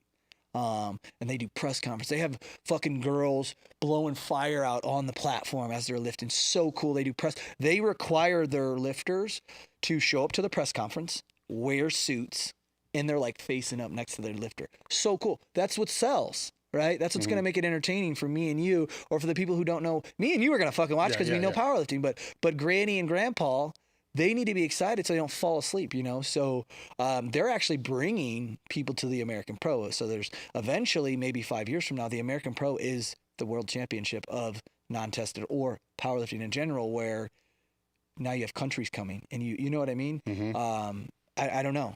It's do we keep sticking it out and keep wanting to do this? That's one of those questions that you ask, like, where do you see the American Pro in a couple of years? Well, as long as we don't get burnt out and we don't lose our love for this particular meet, because it is probably the most stressful thing out of any of my events that we do. This one is like everything has to be perfect, and right fucking now, if one thing goes wrong at the American Pro, it could be a wrap. Because so many people are watching, you know. It happened last year. We had a misload. Unfortunately, spotters and loaders. I mean, it was just a lot last year. It was our first year. We only had like 12 people helping out. We had no idea what it was going to be. It was so much stress, and there was a misload, a couple bad calls on the judging, and it went from being the best meet to this meet had the most potential to now sucking over like a few bad calls. And people are over it now, obviously, but those couple bad calls I didn't really see them.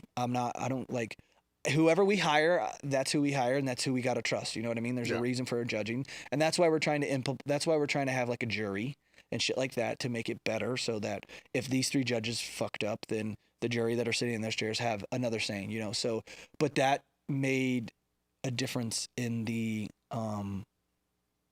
placing.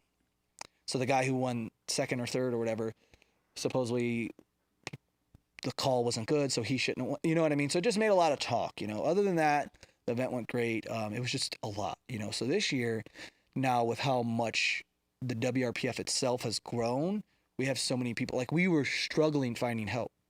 People are like, what the fuck's the American Pro? Now people are sending us resumes, like spotters and loaders wanting to come out for free, volunteering. Like, we have a group chat. We started our platform manager, Christina, out of St. Louis. She started a group chat just getting people in. And over the last 6 months, sending videos of what she thinks is the right way of spotting, the wrong way of spotting. There's like 20 people in there that are like, they just want to be a part of this because it's so fucking cool. And that's what's exciting, you know? So to keep doing that, I mean, hopefully it lasts for 5 years, but you can't promise nothing, you know?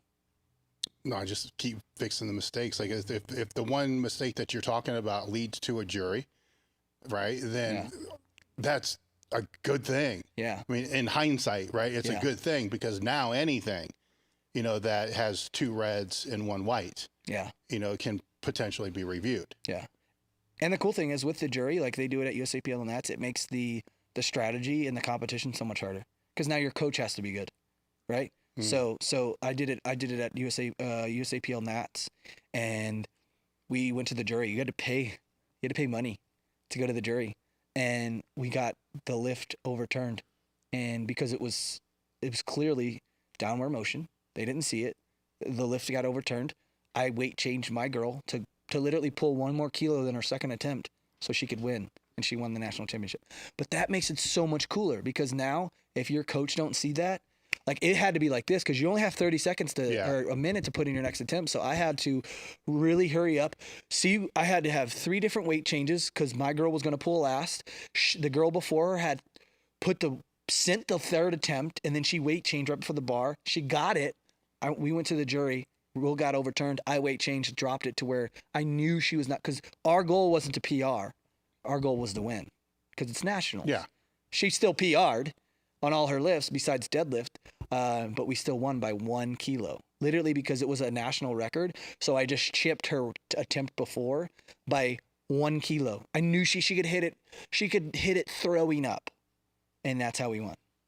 But it made drama. Because that's coaching strategy too, so it pulls it in, like you said. The other coach was upset, and it was, but I feel like that's exciting, and that shit is known, and that's being announced on the Gino. I don't know, you know who Gino is, the guy who dresses up as a pirate, the announcer. He's on the mic, and he's like, "Oh, weight change, and if they get this, like it's getting the crowd excited, so they're not just sitting there like they're like, oh my god, this is crazy, dude." That was honestly that was probably one of the coolest moments out of like my coaching career, and I've been around world records all the time, but it was just like that excitement of now this is a team thing, where now you have to have a handler in the warm-up room to time your warm-ups because the meets are getting faster and shorter, and now you have to pay attention to all like for the American Pro, there's 15 lifters. If you miss 1 lift, you could go from fucking 3rd to 12th, or if you overshoot or you make the wrong call or your coach isn't on point. So now you got to, if you're paying your coach, he better be there and be on point. You're not going to the American Pro without a coach. Like, you have to have a coach in the warm-up room. Unless you're a wizard and you know numbers, it's like, I need to do this, and that. But, like, that's what's cool about coaching. Because when I was coming up, and probably you as well, we didn't have coaches in the fucking warm-up room.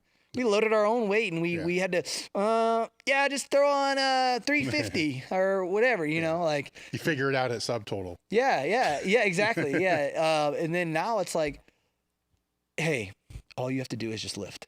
Do your job. And trust me, so I think that makes it so much more exciting. That's why a jury would be so cool.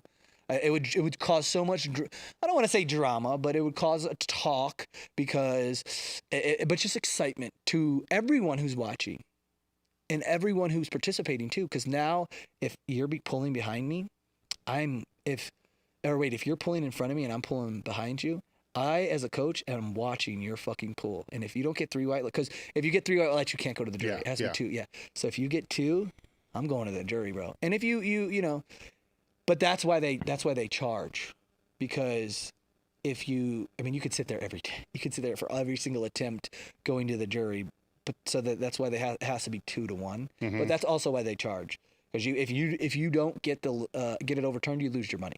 Oh, I get it. Yeah. Gambling too. Yeah. So basically, I'm like, ooh, fuck. I don't know, bro. That was kind of like, it was 2 to 1. It looked good to me. I don't want to lose $50. Yeah. Or $100 or whatever it is. Were there any topics that I didn't bring up that you wanted to talk about? Off the top of my head, I feel like we hit a bunch. How are you training now? Honestly, right now it's tough because of traveling and stuff, but I'm still training. Like I said, I'm doing a meet in a couple weeks in Hawaii. We're going there for vacation, so I'm cutting down to 181. I'm like 190 right now, so easy. But I'm still like dieting because I want to look good in Hawaii. But training is fine. It's actually been crazy because I haven't been able to walk out squat since my first knee surgery. That was my last, first off, in sleeves. I haven't done a sleeve meet since the one sleeve meet that I did that fucking put me out for 5 years. So hopefully it doesn't fucking happen again. But I get to, and then I'm walking it out on a power bar. So it's kind of like, I'm not going to hit my best numbers, but it's a new challenge for me to kind of like push myself to see, can I do this without getting hurt? So it's kind of like that rush of like, I just hit a 628 double on a power bar, and it felt like I was on a trampoline because that, oh my God, that thing is ridiculous. But like, it was super cool knowing that I did it. I walked it out. I was fine. It's not my best, but to cut weight, and still put up, I still want to go 10 times body weight, which would just be 1,800 if I weigh in at 180. So, which for me shouldn't be hard. But who fucking knows, powerlifting, traveling, like I actually haven't done a full meet. It's been a minute. I did a single ply meet last year. Yeah, I did a single ply meet. I squatted. I just weighed in at whatever, bro. First meet I haven't cut weight in fucking probably my career. It was so nice. I weighed in at like 216, biggest fat slob. Squatted like 870, which was at the time over my multi-ply squat. So lifting raw helped me so much. It took me a while it took me like 10 weeks to actually figure out the suit again. But my best single ply squat was only like 727, but that was at 160 or 181. So now it's 216, but still squatting 870. I hit 880 in training. But bro, it was just seeing that weight on the bar, and I didn't want to miss. I ended up benching raw because I fucked my pec up. It's actually in the unlimited division, I think. I don't know. It was single ply. I was gonna do the unlimited and benching that slingshot or the fucking F8. Which, fuck, dude, I hit Stan Efferding did he had some kind of like the Rhino cage at the Olympia, and I benched 727 in it. Like the things, dude, I thought my wrists were gonna snap. Like that thing's stupid. So I was gonna do single ply and then bench. And I was gonna try to bench like 750 in the F8, but then like 4 weeks out, I was doing fucking goofing off raw with 3 reds and tweaked my pec. So I still ended up benching 452 raw, and then I pulled 760, and then I missed, I think like, I don't know, 790 or something. But that was my last like meet that I've done officially. I did a mock meet just for fun, but I pulled blitz traps, and I actually lost the fucking bet. One of my boys, who's a dietitianist, I was just trying to get as big as I could. And honestly, it's for my better because my blood pressure was getting pretty fucking bad. And I wasn't even on a lot of sauce. I was just, dude, being in the gym all the time and fucking, I have this obsession with Taco Bell. It's actually funny because there's a Taco Bell right by my hotel that's like broke down. That's closed, yeah. I'm going to take some photos outside of it. I just planned it as I leave them, but the bet was if I didn't pull 799, I can't eat Taco Bell for a year. So I didn't weigh in, but I was like 210. I squatted. This was my like first raw event back. I squatted 688, which was like matched my. Oh no, it didn't match. It was close to my wrapped squat and meets. I benched 485. My bench finally fucking felt good. And then I pulled 771 on a second. And then it was like a mock meet. So that's other things we do in the gym too, is like fun shit. Things that, like if you don't want to compete, but you can come wear straps, fuck off. I set it up, lights, everything, have judges. It's on lifting cast and everything. Like it's ran like a full meet to also get the kid who wants to compete but never competed before to see what it's like, So it's funny because there was another guy who did the meet, and this wasn't based off dots. This was based off total because we didn't weigh in. He was a bigger guy. I noticed that I went 799, and then I realized that if I would have chipped 799 and pulled 800, not only would I get my Taco Bell, but I also would have beat him, and he was a big guy, So I was like, fuck it, put it on, let's go 800, last pull of the day, and I got it to my knees and missed it, and yeah, so it kind of like helped me because my blood pressure is way better. I feel a lot better. I'm fucking also in way better shape.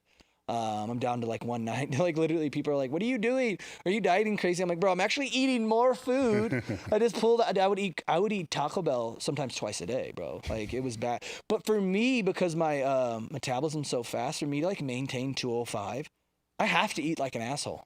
Like I have to, I'm drinking like 5 Fairlifes a day. Like there's no way I would have, my metabolism is just so fast. But that's kind of what happened. So it's funny, every time I get tagged in memes all the time for Taco Bell all the time. People are like, and I'm true. I'm like, fuck it. Like, it's only going to better me, you know, and it's cheaper. I'll spend like $100 a week on Taco Bell. But yeah, so my training now, you know, Joe Sullivan.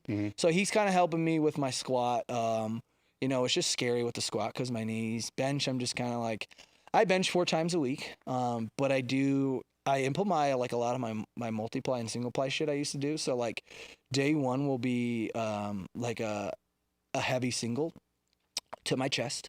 And then day 2 and day 3 and day 4 I'll do a heavy 3 board for like 7.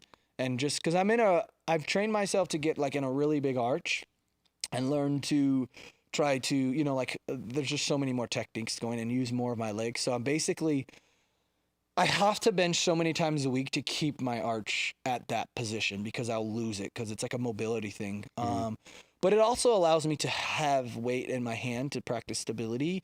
So like day 2, I do a 3 board with weight that I probably can maybe double off my chest, but I'll do like 7 reps and just.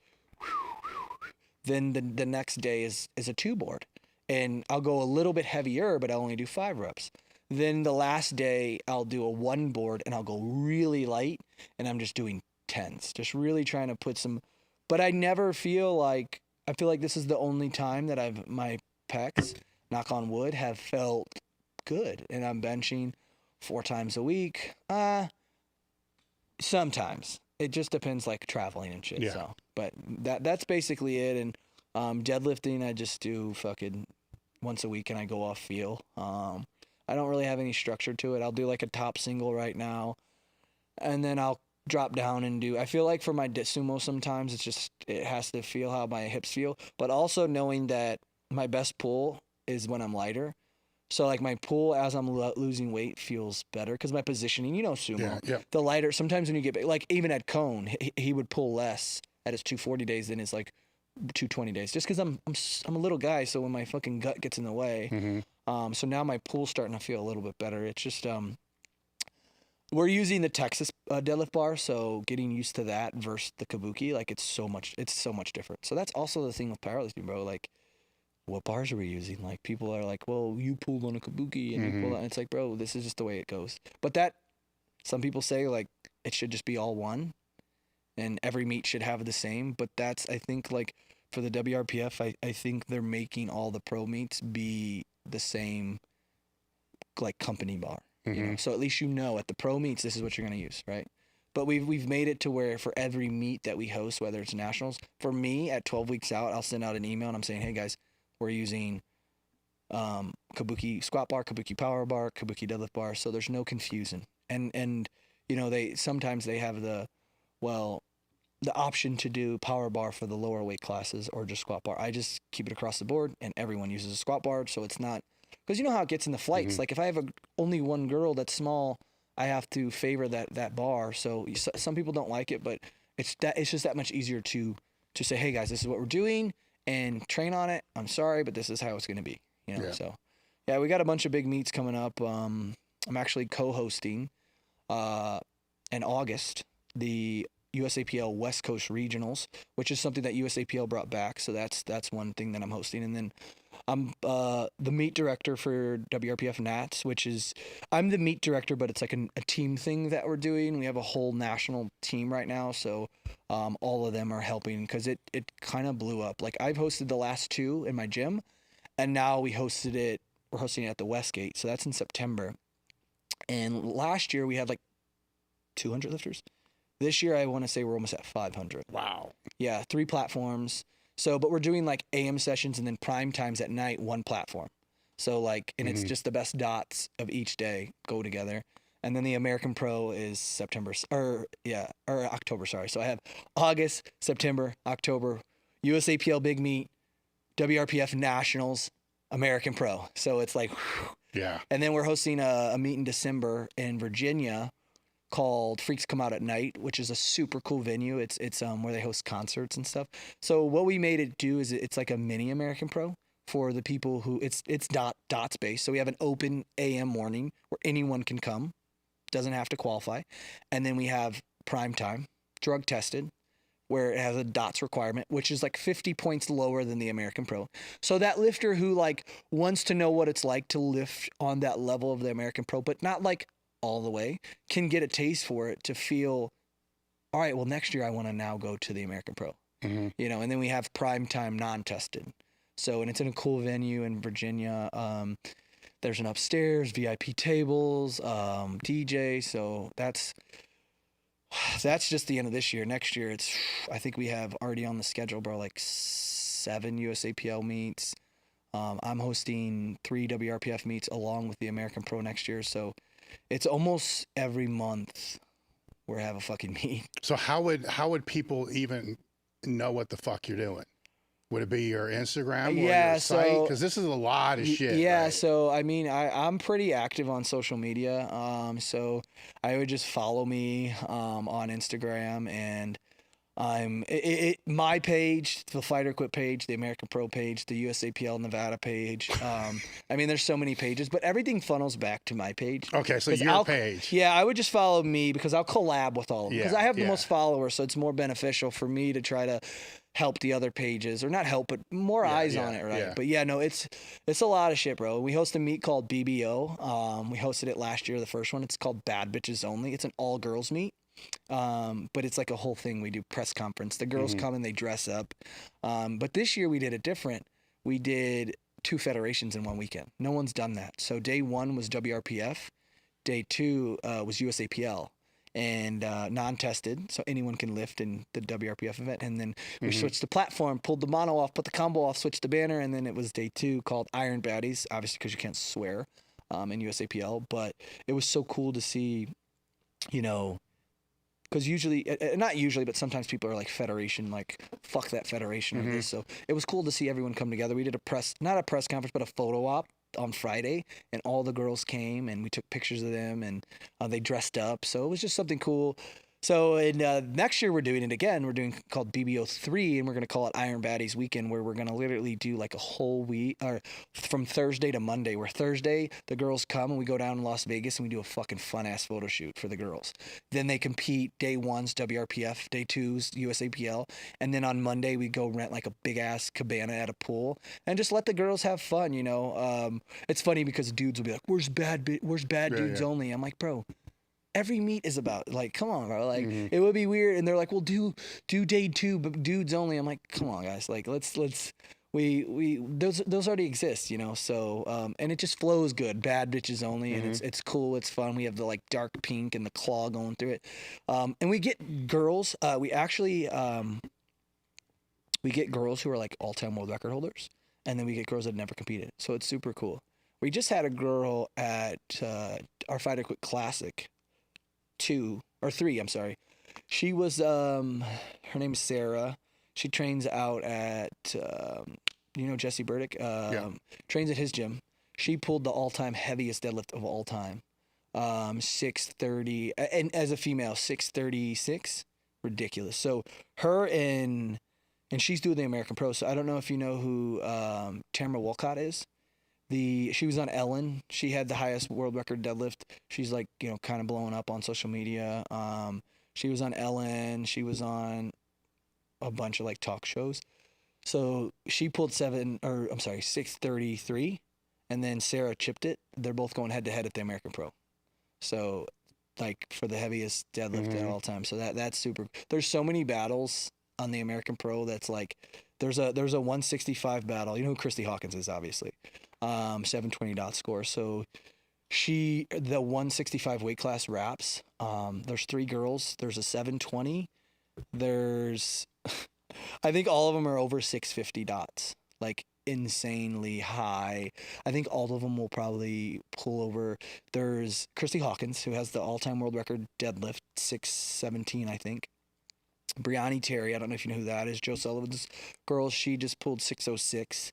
And then there's another girl from, I'm not sure what country, but she came down to the Ghost Clash and pulled 600 beltless. So those 3 are going at it at the American Pro too. So it's insane. Like the weight classes are stacked. Everyone, like the men's sleeves, prime time, 552 dots. You're not even in it. stacked. So it's going to be exciting. And that's obviously in October, 27, 28, 29. Actually, my birthday is October 28th. So right then. So my birthday will be a part of that weekend. Yeah. That's like, people are like, why would you do that? I'm like, dude, that's a fucking birthday gift to myself. Like, there's no better way to have a birthday for me. That's how much I love powerlifting. Like, I don't want it to be about me, but this is at least to be a part of something that's fucking so cool. Yeah. You know? I want to thank you for coming out. Yeah, man. So your Instagram's where people should go. Yeah. So it's at Micah, MICAH _Marino. And then just the brand page is Fight or Quit. It's at Fight or Quit Co. Those are the two, like, our most, like, popular pages. Right. We have the links in the description, guys. So thank you again for coming out, and we're done. Yeah, man. Appreciate it.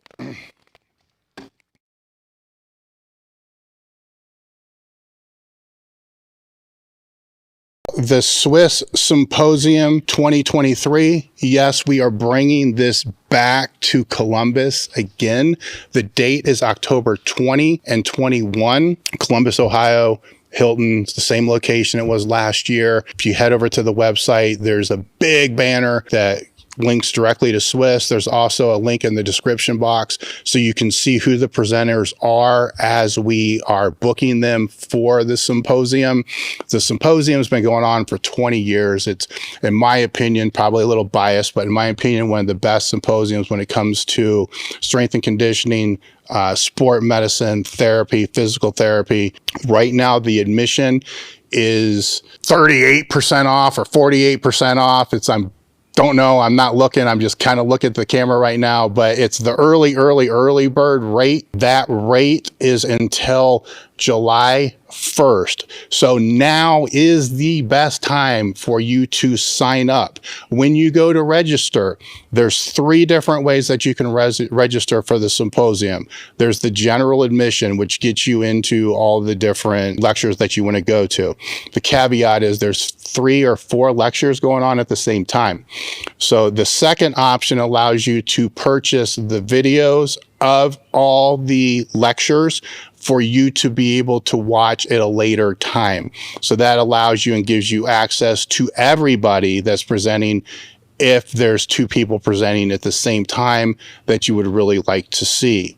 The format that those are in is, it's a streaming service. So it's if you've ever purchased a training course from anybody before, it's very similar to that. So you log in and then there's all the presentations that are there. You just click, you watch, you stream.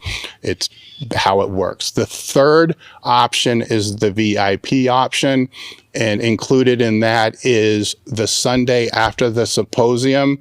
A limited number of people will be coming out to our gym, the S5 compound at Elite FTS, with a handful, maybe a little bit more of the presenters that are there, just to train, to hang out, have some barbecue, have a good time. And that, again, is limited on the attendance. It's already 50% sold out, or 50% of the spots left, depending on how you want to look at it. Go to the link in the description. We'll have more information about the Swiss throughout the podcast as we move forward. We have a lot of the presenters booked for the podcast, so we'll be talking more about it. We'll see you there.